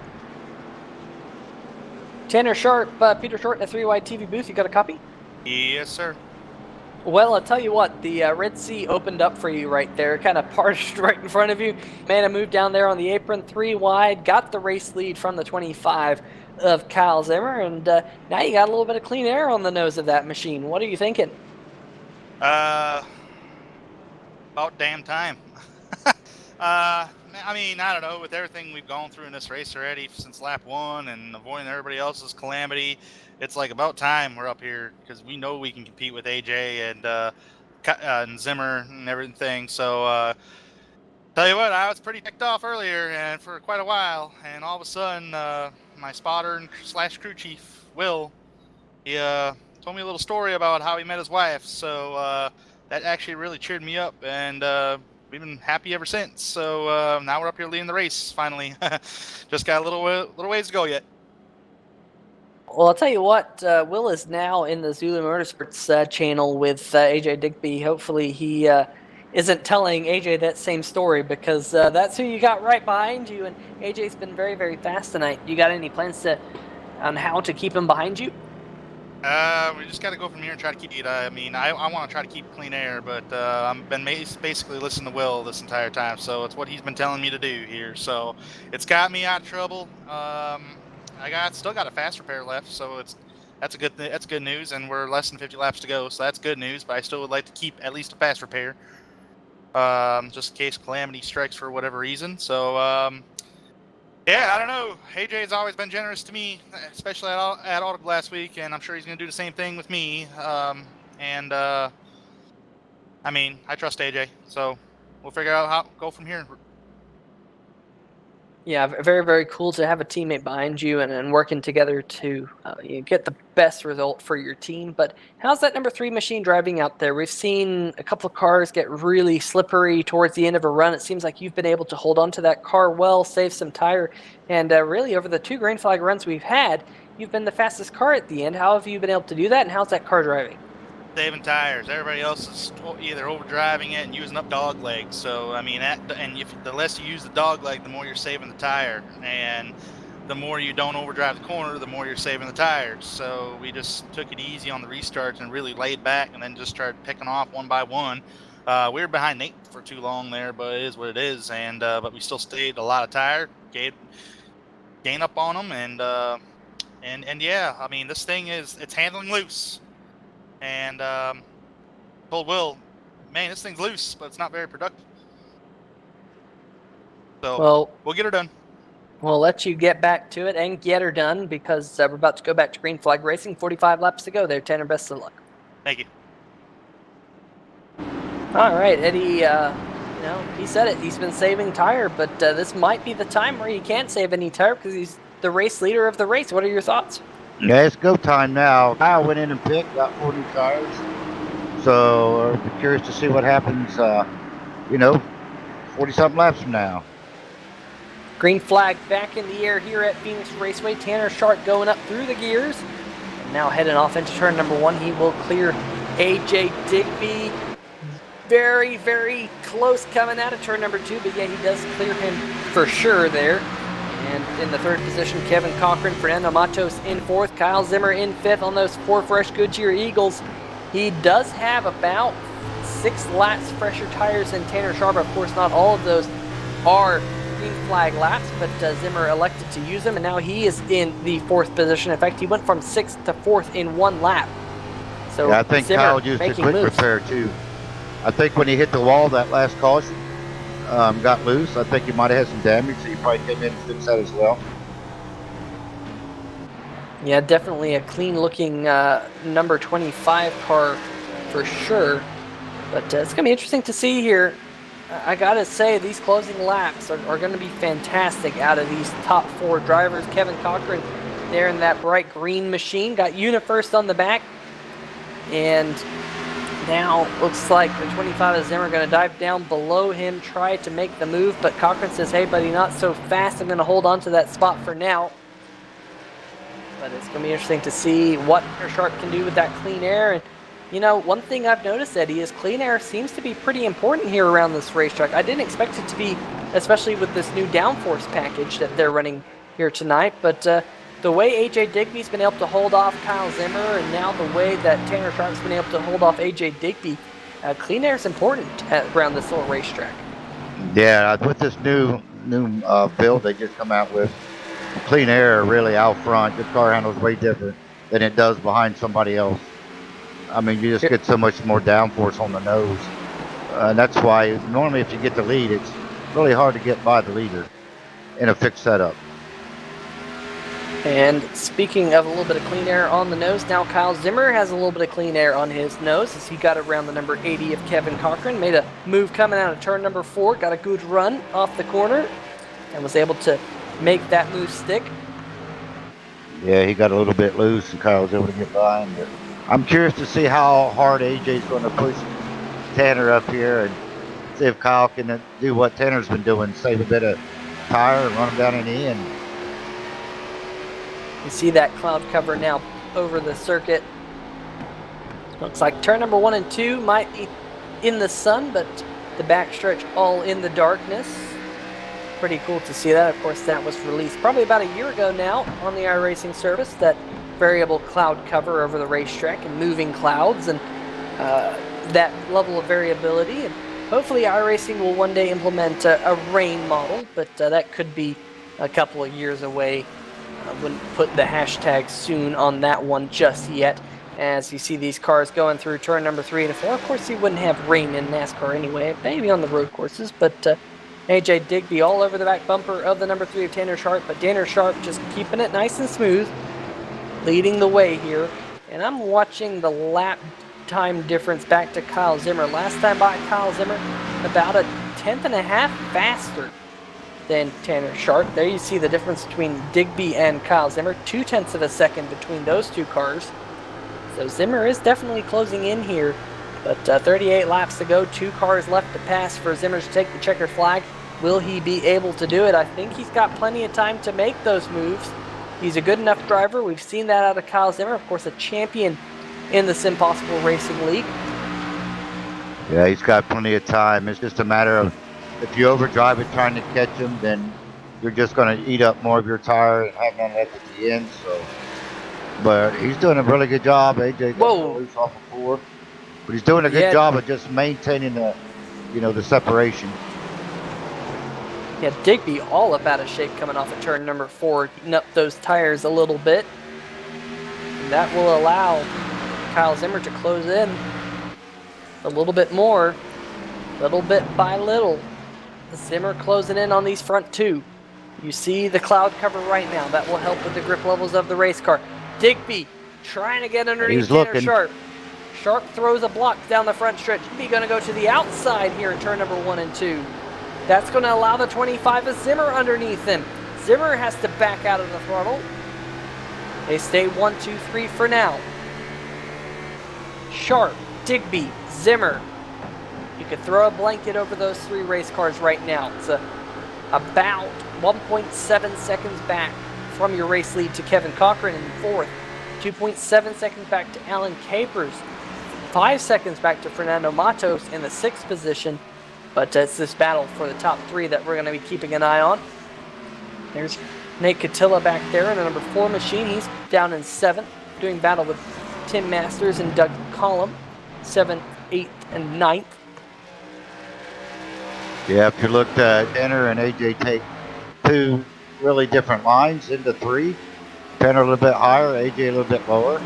It's kind of opening the door, but it's really hard to get on the throttle to get up underneath it. So if he does get a good run, I think he will get up underneath Tanner pretty easily. Yeah, you can see Digby just showing that nose just a little bit. And whoa, so close to the back bumper of Tanner Sharp was AJ Digby. You see Digby trying to get on the power a little bit earlier. Will he dive bomb to the inside? Nothing just yet. Oh, might have given him a little bit of a shot there. Going through turn number 1 and 2. He realizes that the number 25 of Kyle Zimmer is right behind him.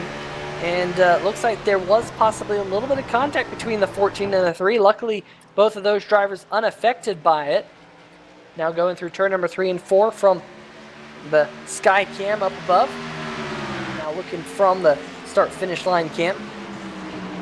This is a fantastic battle, Eddie, and this is what we've come to see out of the SimPossible drivers time and time again. Oh, believe me, I want to be in one of those cars right now. That's what I live for. Coming down to the end with a good, hard, clean race. But yeah, I just like the way they respect each other. AJ could have stuck it in there, got him loose, or vice versa. But it's just good, hard, clean racing. Laps winding down, 30 laps to go, 30 miles around this racetrack, and if my math serves me correctly, we'll be done in just under 15 minutes time. We'll figure out who will win the 200-mile race at Phoenix Raceway. It's anybody's race at the moment. Oh, it surely is, and this is round 4 of the 2020 SimPossible Racing League Cup Series. Tanner Sharp trying to be the 4th different winner in the 4 races this season. Of course, you got that win a couple weeks back at Daytona, and we have a caution. Caution, Fernando Matos in the 17 has gone around on the front stretch. A lot of damage to Fernando Matos' machine.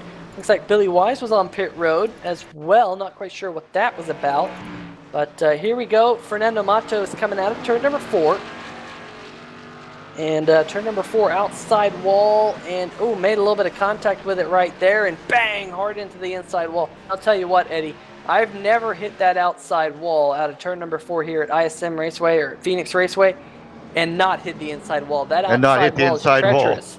Yeah, it's the same out of 4. If you hit the wall out of 4, you're going to go into the inside wall again. Same with 2. So Max Calder saying number 17 machine rooting on Fernando Matos. Hopefully Fernando has a fast repair left. I think he's got one left in the bag, so I think he'll be able to repair that number 17 machine. Oh, looks like they're all coming in. Yeah, everyone on pit road going to come down and get 4 fresh Goodyear Eagles, I'm sure, to see out this race. Hey, Eddie, just want to give you a shout. Johnny Berardi in the chat saying a big thank you for the use of the hand controls. So very cool that you did that, helping out a fellow driver here in the SimPossible Racing League. Yeah, not a problem at all, man. I love doing that. I make steering wheels, hand controls, all kinds of stuff for people that's in wheelchairs. I put 2 iRacing rigs up in my local Paralyzed Veterans of America, which I'm a member of, so that people in wheelchairs can go play around with iRacing. That's really, really cool, and hopefully they get that opportunity and enjoy it. I had a friend of ours over this past weekend. As we see, looks like the number 4 machine of Nate Catilla, possibly first one off pit road, maybe a 2-tire stop for the number 4 machine. But going back to my story, I had a friend of ours come over this past weekend. He got on iRacing, got on my sim with my wheel, and he loved it. You know, he's probably a 50-year-old guy and just loved it. You know, this is so cool type thing. So iRacing is very, very cool, and of course you can get a steering wheel and all that jazz, and make it as real as you possibly can, except for actually being on a racetrack with real cars. So very cool to see that. Looks like Billy Wise, unfortunately in the number 32 machine, he came down pit road. He's being scored 1 lap down, but he did use a fast repair. Matos also using a fast repair, so he did have 1 left. So that's good news for the Matos fans in the chat. Well, it's going to be interesting with Nate, maybe probably just taking 2 tires, and these guys all having fresh tires. We still got plenty of laps left. Well, we got 24 laps at least, so it's going to be hard to hold these 3 guys off behind him. That it will, and it's going to be interesting to see what's going through Catilla's head. Of course, he does have the spotter Wayne Lowe. In fact, I'd be interested to see if we can hop in to listen to Nate Catilla and Wayne Lowe on this restart, because the pace car lights have turned off. So we'll be jumping in to listen with them here in just a second. But we will have a 24-lap shootout here at Phoenix Raceway. 1-mile racetrack, famous for its leg now in the backstretch. In fact, really it's famous now for its unique start-finish line. They moved the start-finish line here at this racetrack in real life. iRacing has yet to adopt it, as you see Alan Capers go down and kill the cone there on the backstretch. Landed on AJ's car. Little bit of a trick there. Got to give them some style points for that. So let's see if we can jump over to that channel real fast and listen to the number 4 of Nate Catilla and his spotter Wayne Lowe for this restart. Okay. Yep. Ready?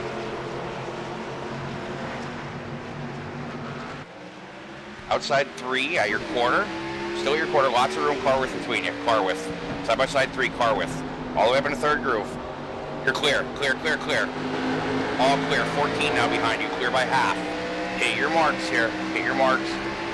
Outside car. Clear. Clear. Clear. Clear. Clear. Clear. Outside now. 14 outside.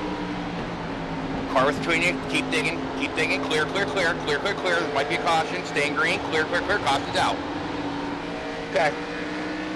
Back it down. Don't use any more tires up than you have to. Back. All right, well, that was a very abrupt green flag run that we had there because the caution flag back out in the air. We'll go back and see what happened here with a 3-wide TV replay, but great spotting there from Wayne Lowe on Nate Catilla. I do believe it's Kevin Cochran, the number 80 machine, going around there. We'll have to see maybe if there was any contact with the number 33. He had contact. Actually had contact with Tim Masters. Came up a little bit. Corner, got into Kevin.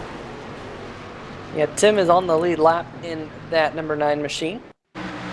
Was doing battle for about the 7th position or so with Kevin Cochran.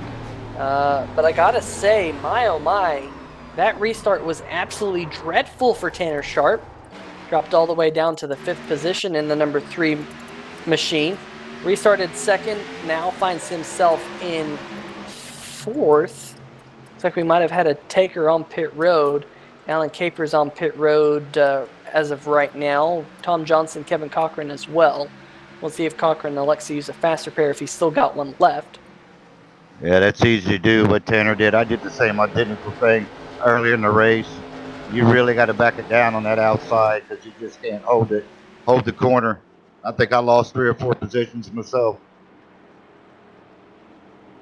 And is that due to the tires, the cold tires? It just makes it really tricky there, or is it just hard to get your bearings with a different speed and hit your marks? It's a little combination of both. Normally it's you brake too late. I mean, you really want to get into that corner as hard as you can. And the guy on the inside's got such an advantage grip-wise compared to the outside groove. You really got to back it off early. Try to get on it early. Go in the corner too hard, you can't hold it. Yeah, so we'll have to see if Tanner Sharp can regroup from that. He'll be restarting 4th for this restart, but your race leader, Nate Catilla, in the number 4, good restart for him. He held off the 25 and the 14 of Digby. Digby jumped from 3rd to 2nd. We'll have to see if Digby can jump from 2nd to lead under this next restart. But will be 20 laps to go this time by. So we're probably going to have an 18-lap shootout here. Well, AJ's one of the best at starting on the outside. He seems to like that outer groove more than anybody else. So it's going to be interesting to see who comes out of turn 2 with the lead. Pace car lights are still on. Catilla took 2 tires under his last pit stop 7 laps ago. Digby took 4. Zimmer took 4. Tanner Sharp took 4. Fernando Matos as well. Matos also took a faster pair in the number 17 machine a little while ago. So Matos back inside the top 5 where he started. He started in 5th, running 5th. Tanner Sharp running 4th, started 4th. Kyle Zimmer plus 9 positions. And in fact, right now, Kyle Zimmer, the biggest mover of the race from 12th to 3rd. Remember, Zimmer elected not to take a qualifying time. Saw a lot of drivers not go out there in qualifying. Any idea why that was, Eddie? Actually, Kyle had a disconnect. He actually got reconnected with like 5 seconds left to the grid, so he wasn't able to put in a qualifying time. Ah, okay. So there's technical issues.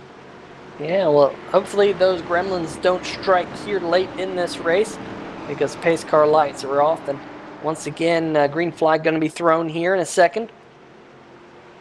20 laps to go right now. We're going to have a 19-lap shootout when the green flag flies. Field's rolling down 60 miles an hour. Green flag back in the air. We're going to be at over 120 miles an hour going off into turn number 1. Let's keep an eye on AJ Digby. He's to the outside. He's going to clear the 4 of Catilla. Dives into turn number 1 nice and late. And new race leader AJ Digby up at the front. Side-by-side battle now for third. Now for second is the 25 as Zimmer's going to drop to the inside of Catilla. Look at Tanner Sharp going all the way from the high side to the bottom of the racetrack. Catilla getting loose coming out of turn number 4. I think Tanner Sharp kind of hesitated a little bit because he saw the 4 machine get a little bit Yeah, sideways. he wasn't sure where Nate was going to go. So Tanner's going to get around Catilla. Sharp up into third. 18 laps to go, 17 this time by for AJ Digby. He's led the most laps today. Can Digby hold on for a win here tonight? Get his second win in as many Cup Series races. He's actually on a hot streak here in the SimPossible Racing League. Digby on fire, winning quite a few races. Oh, look at Tanner. Excuse me, not Tanner Sharp. Kyle Zimmer getting all up out of shape in the number 25 machine. Yeah, he might lose a spot here to Tanner Sharp. He's definitely overdriving that exit on the corners. We'll see this on the 3-wide TV replay. Look at him get completely sideways. Good save out of the 25 of Zimmer. He does hold on to second spot for now. But last time by... It's go time, so you got to try to get up there as quick as you can with AJ already pulling that lead out. Yeah, he lost about 0.6 of a second, did Kyle Zimmer that last time by. There's the number 1 machine, Thomas Wise. He's off the racetrack on pit road. He's currently being scored 10 laps down. He might have just taken that car to the garage, not 100% sure. Let's keep an eye on that battle now brewing for 4th position. Doug McCollum in the 33 closing in on Nate Catilla. Mr. Where did he come from? McCollum slowly inching up on the back bumper of Catilla in the Epilepsy Sucks machine. Yeah, you got it right that time. Yeah, finally. I had to slow down saying the word. But nonetheless, Nate Catilla doing a good job on 2 fresh tires. Remember, he only elected to change right sides that last time on pit road. All this time, he as I say that, contact between McCollum and Catilla. And McCollum had to do a little bit of evasive maneuvering and actually gave up a spot to Kevin Cochran. So Cochran now slides up into 5th, past Doug McCollum. We'll see what Cochran can do. A little bit further back, here's McCollum now doing battle with the 17 of Matos. Matos slid from 5th back to 7th on this restart. I think McCollum's just going to lay over and let the 17 by, but here's the over-under maneuver. Matos dove it off into the corner, couldn't keep it down on the bottom. McCollum backs up the corner a little bit. Diamonds turn number 1 and 2, and back up into 6th. So we'll watch this battle as Matos continues to come back at him. In fact, Matos might have a run coming out of turn number 4. Getting a little bit of a bump draft from the number 13 of Capers as well. You see Matos again driving it off into turn number 1 and 2. Really hard back end kicking out. Meanwhile, in front of them, looks like Nate Catilla still holding on to 4th, but as I say that, the number 80 Kevin Cochran powers around the outside, and Cochran back into the top 4. Good run from Cochran here tonight there, Eddie. Yeah, he's had a great run. He's kept us clean. He had a little bad luck. Contact between the 13 and the 33. Capers and McCollum trying to do everything he can to save it. I gotta say, McCollum's had some terrible luck here in the last few laps. Getting contact, really not his fault, I don't think. We'll see if we can dial this one up on the 3-wide TV replay, because it was some pretty significant contact between the 13 and the 33. Meanwhile, nothing happening out here on the racetrack. It looks like we're unable to find any that contact for you on the replay, unfortunately. But the number 13 and the 33 have both lost a little bit of time. In fact, McCollum slid all the way back to 10th. Remember, he was doing battle for 5th just a few laps ago. We're down to 10 laps to go, though, Eddie. 9 laps to go, actually. This lap winding down pretty quickly. AJ Digby still about a 1-second race lead over Kyle Zimmer. Yeah, Kyle's trying to do everything he can to continue, but like I said, AJ just don't make mistakes. It's really hard to run him down. And I don't think Tanner's saving anything now, so, you know, it's going to take a mistake from AJ for Kyle to catch him. Well, last time by, Kyle Zimmer about 0.07 of a second faster than AJ Digby. I don't think that's enough with the laps winding down as they are. He'd really have to be about a 1/10 of a second faster, but catching him was one thing, passing him is another. Exactly. Yeah. AJ is probably just, he's probably going to slow down here a little bit anyway, just so he don't make a mistake. Kyle's just overdriving it really hard, man. Last time by, almost identical times from AJ Dig and Zimmer, 7 laps to go. Tanner Sharp losing just a little bit of ground on the top 2. Kevin Cochran in 4th is about 4.8 seconds off the race lead. Nick Hilla is in 5th. Fernando Matos in 6th. Alan Capers, Billy Wise 7th and 8th. Tim Masters 9th, and Doug McCollum in 10th. Out of those drivers, really the best battle would be for the 6th position between Matos and Capers. They're about 0.3 of a second between them. So we'll keep an eye on that as we keep an eye on the race lead. But number 25, Kyle Zimmer, just able to do anything as we'll have 5 laps to go this time by. No, I mean, he's driving his heart out, really. I mean, he's fine. I'm riding with him at the moment. The harder you try to drive this track, the slower you'll go. You'll overdrive the corners and you're just going to lose too much time. Getting confirmation from James Efall. That is a Harvick scheme, so I was right there, Carlos. I've got to you were. Got to brag just a little bit there. But laps winding down here, 4 laps to go. AJ Digby still holding on to a pretty commanding. He gave up about a 1/10 of a second that last time by, but he can give up a couple of 1/10 of a second a lap, and the number 25 still won't catch him. There you see the live interval between them. 0.86 seconds as they work their way coming out of turn number 4. 3 laps to go for AJ Digby. Can he go back-to-back here in the Cup Series? If he does, he'll be the first time a driver has gone back-to-back in the SimPossible Racing League's very short Cup Series history. This is only the 4th Cup Series race that SimPossible Racing League has ever done. Started with the trucks about 1.5 years ago, transitioned over to the B car just over 1 year ago, and now running the Cup cars. So kind of cool to see that progression of the SimPossible Racing League. And I'll tell you what, Eddie, it's been cool to see some of these drivers transition to the Cup cars. They're very different, and what are your thoughts about running the Cup cars here in SimPossible? I think the Cup cars are easier to drive than the B cars, to be honest. They handle better, I think. This is a whole different package. I think the B car is actually a handful compared to these. Of course, still running the B car on Monday night, so make sure you tune in here on 3 Wide TV to watch that. But meanwhile, white flag is in the air. AJ Digby, 0.6 of a second lead over Kyle Zimmer. Oh, Kyle's going to lose it. Zimmer loose, sliding through the inside of the racetrack, and that's going to allow Tanner Sharp to go by around the outside. Tanner Sharp up into 2nd, Zimmer back to 3rd, but for AJ Digby, checkered flag in the air.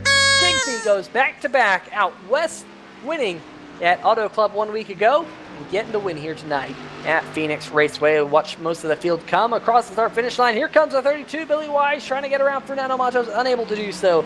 Matos holds on to 6th. Billy Wise, 7th. Alan Capers, 8th. Tim Masters, Doug McCollum, 9th and 10th, rounding out your top 10. But wow, what a finish. I'm sure that's not really what Kyle Zimmer wanted to do, Eddie, but at the same time, I know he was trying to do all he could to catch up to Digby's number 14. Yeah, that was one heck of a save. I mean, really, he could easily hit the wall and finish 10th. That was just an incredible save.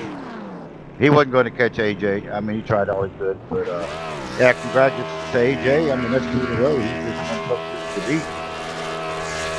Yeah, you couple that with the fact that he has won 2 consecutive races in the B-Car Series as well. And that's 4 consecutive races in the SimPossible Racing League that this man has won, and he's going to burn him down here on the front stretch.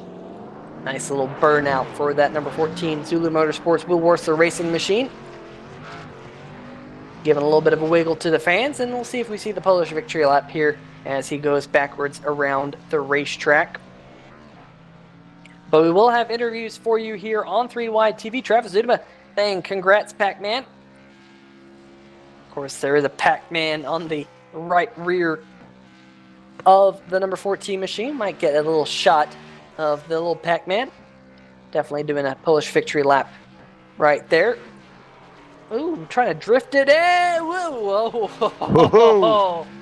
Man, almost nailing and does nail the pit wall. There you go. Make sure that car is legal. But I'm sure he is very, very happy to get his 4th consecutive victory in the SimPossible Racing League. And yeah, just keep making sure that car is legal there, AJ.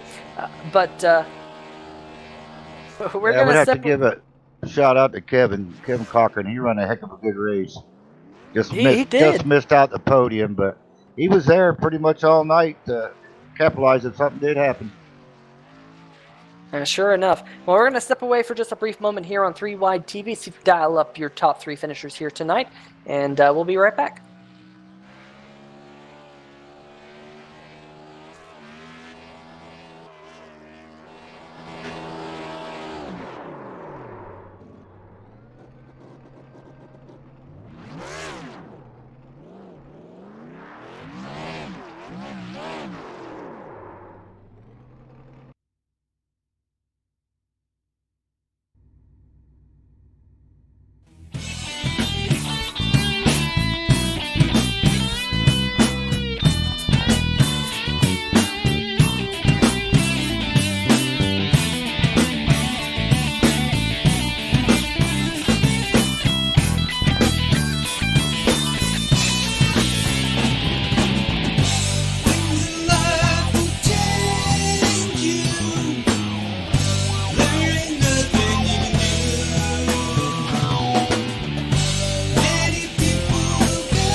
The most realistic online racing sim ever made. This is iRacing. Detailed laser scan tracks, fully dynamic real world cars, and over 50 series to choose from.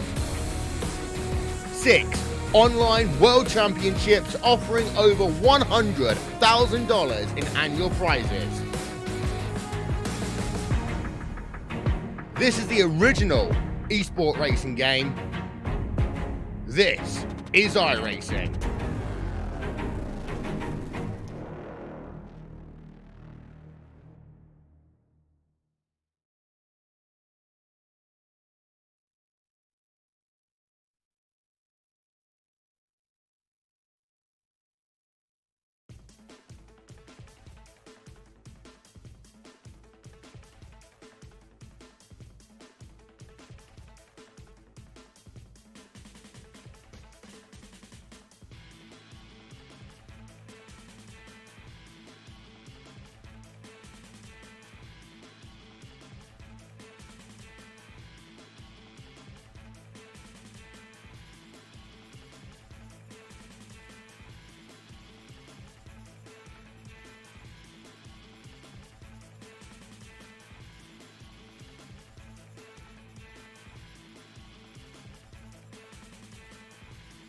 Let's see if we can dial up Kyle Zimmer. Maybe not there, but Kyle, crazy race here tonight. Boy, oh boy, oh so close. Trying to close in on the number 14 of AJ Digby. Just kind of lost the lead there late with some pit strategy shuffles. But tell us a little bit about the closing laps and how that number 25 machine was driving here tonight.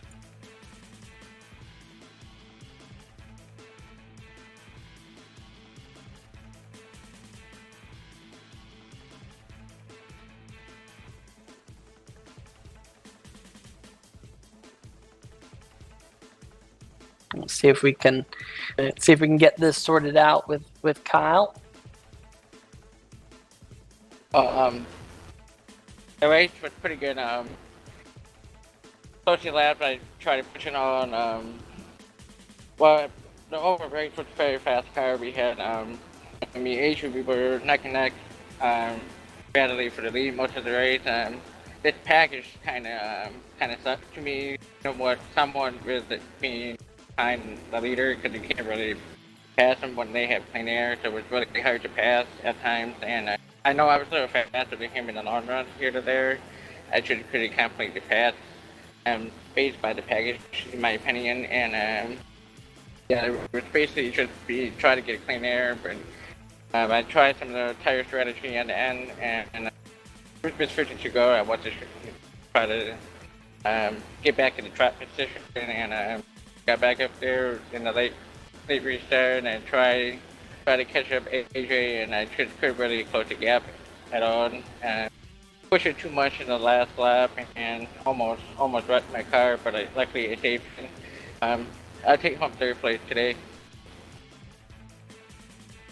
Yeah, I'll tell you what, Kyle. I mean, the car looked really slippery, especially on cold tires, and it just looked loose overall. How did you fight that loose race car here tonight?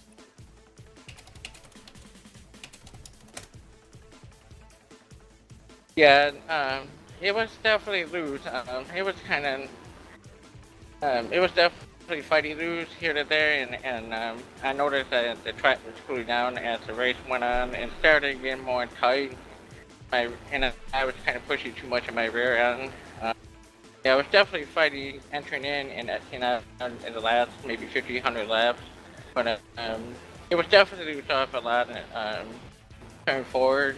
But in turn two, we're starting to get pretty loose the last 25, 30 laps.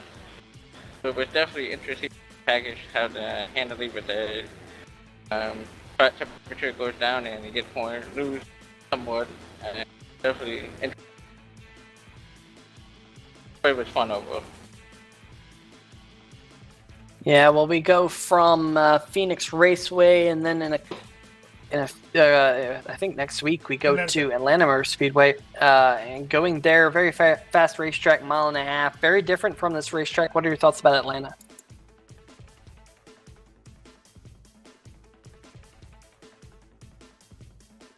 Yeah, Atlanta's definitely going to be a fun track. Mile and a half track once again.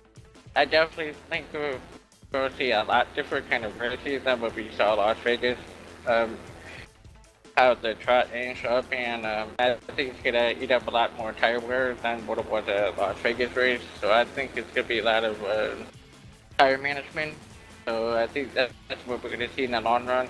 So if the guys are fighting side by side for several laps, they could lose a lot of time there, and the guys who aren't fighting over position and just getting in line, they probably go past those guys in front of them easily with safety tires. So. Yeah, it's definitely going to be fun to see, and I'm excited for Atlanta.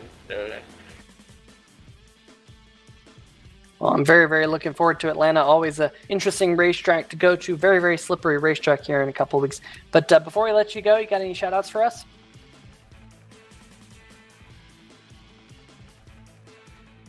Yeah, I'd definitely like to shout out to you guys at Freeman TV for broadcasting this. I also want to thank Jeff once again, for disability calling link, and I want to thank everyone who participated tonight. I know it was a long race, but we did a great job, especially the second half. I also want to thank my team, Quotation Racing, for all the support, and I want to thank my sponsor, BW Signs and Hudson, for supporting me. Get a fast forward, I'll say once again. Forward to next week in the Atlanta race.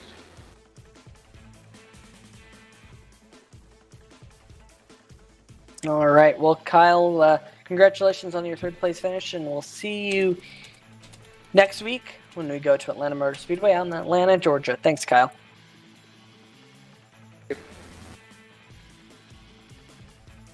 All right. Well, let's see if we can dial up tonight's second place finisher, the driver of the number 3 machine, Tanner Sharp, and I believe that Carlos Acosta is caught up with him. Oh, yeah. I have caught up with Tanner Sharp, who, compared to the beginning of the race, is wearing a huge smile. Tanner, that first half of the race was not to your liking, but second half, something you definitely were happier about. I know you wanted to get the win, but just how was your race overall? how was my race overall? Frustrating. But we faced adversity and we came back from it like at least 3 times, and I don't know, I haven't been counting, but I don't know. That last run, man, it's like you're just trying to take it easy, and you run consistent lap times, and 2 cars ahead of you are running aggressively, and they're gaining away from you.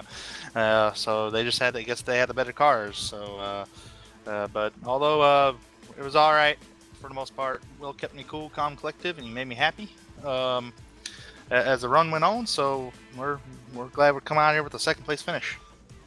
That's that's great to hear. Great to hear. Moving on to Atlanta next week. How are you looking forward for that one? I don't know. I mean, I don't know what everybody else's opinion about the Cup package on 1.5 mile racetracks on iRacing or hell, even real life. But Atlanta's gonna be cheer everybody up again and like a mini Daytona Talladega kind of deal. So just try to get through the bumps, and it's not gonna be a driver's track like Phoenix it was here tonight. So Atlanta, we'll see. We're just gonna have to put ourselves in position and try to get a victory under our belt here. We're due. All right, thank you, Tanner. Before we do let you go, do you have any shout-outs you want to give out? Yeah, thanks to Will, first and foremost, for helping me out tonight, keep me cool. It was somewhat of a frustrating night. 3Y TV, you guys, Jeff Schmidt, league organizer of SimPossible Racing League, National Guard on the car tonight here on tonight. Lakeshore Humane Society was on also a decal on the car here tonight, and everybody watching. I heard my mom was watching the race earlier here tonight, so Not your mom. I don't know what she's. So I don't know I don't know what else she all said in the chat. Well, she wanted to watch the race, and then she was like, I might chat with people. It's like, well, I signed her on yes, her yes, iPad, it is your mom. so. Yes. So whatever she said, I don't know what she said, but thanks, Mom, for watching. She doesn't really watch much of these races at that time she does. And everybody else who watches the race here, who comes out and just watches the race. I know AJ's got Savannah out there, and Will's usually in the chat commenting. Nikki's there, Jeff's there. I mean, hell, everybody that we know. Nate's got some, Fernando's got some guys on there, so everybody's got somebody on there. So, but we'll see everybody in Atlanta next week, and we gotta get the freaking lane. And you know something? I don't know if Savannah's listening out there or if AJ watches this race later, but we're gonna be challenging you. We may be teammates. We talk every week, but we're gonna be challenging you. So, all right, you guys take care, and get the victory lane. Go interview AJ. All right, thank you so much, and I believe that's exactly what Peter Short has done right now. Yeah, I have caught up with tonight's race winner, driver of the number 14 machine, the hottest man in the SimPossible Racing League, AJ Digby. And AJ, wasn't easy tonight, but you did lead 160 laps by far. You dominated this race, but it didn't look like you were going to get to victory lane there for a little bit towards the end. Tell us a little bit about your race. Well, this 14 Will Warsaw Racing Zulu bad fast tonight. I absolutely love this track. Still figuring out this car a little bit as we go, but absolutely love this track and was able to put the whole race together. Just tried to spend most of the first 100 laps just kind of testing different lines, trying to test different things. Kyle got up behind me, but I was fast enough to be able to hold him off, and then use that kind of second half of the race to try to then get a little bit more speeding again. Differing pit strategies on app cautions put me a little bit behind from the lead, but when I got up to second and I knew I would be on the out going into the restart, I had just been behind Nate the previous restart and thought I might have a chance to get into the outside based on the way he enters one. So I sent it and got around the outside, and then was just in that it stayed green. Once I got up to about a second lead, I kind of was like, okay, I'm going to chill, try to hold it at a second, save a little bit of tire. In case there's a caution, I want the option to be able to stay out if I didn't waste all of my tire. So I was trying to hold it at a second for as long as I could, and was able to do that and go away with the win.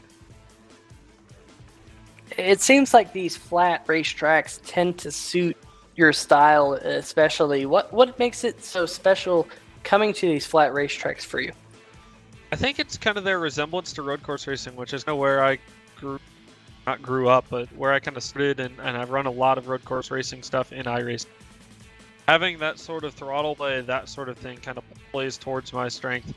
The whole flat out mile-and-a-half thing isn't as good, especially on a high bank and things like that. But these short tracks, road courses, and some of the mile-and-a-half type ones that kind of play out with a little bit of because they are flatter, like Auto Club, kind of plays out into my strength. So I've had a good couple races, obviously being 4 in a row, 2 in each series, but there's still a lot more work to be done. I need to learn a lot more about this car so I can be fast all around at all the other tracks.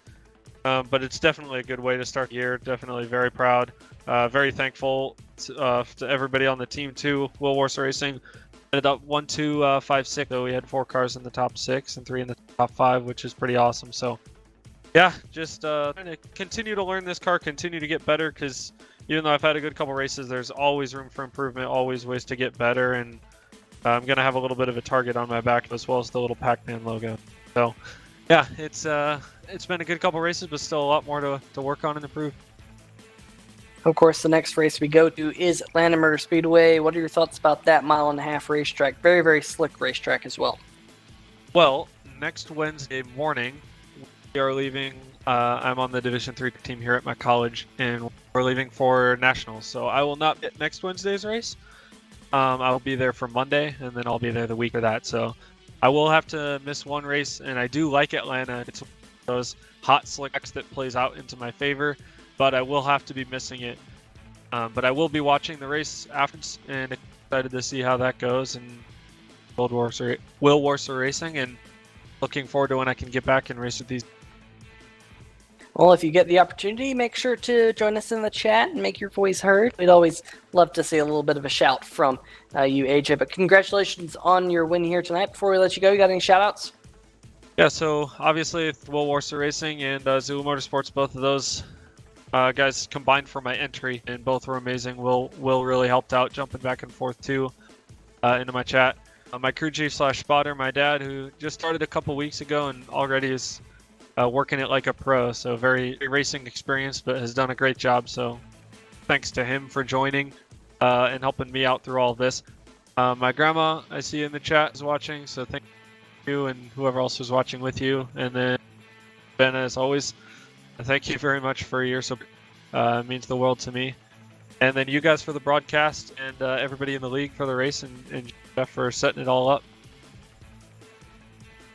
Absolutely. Well, AJ, we'll let you go celebrate down there in Victory Lane. Best of luck next week at Nationals, and hope to see you in a couple weeks' time here in 3Wide TV. Thank you very much.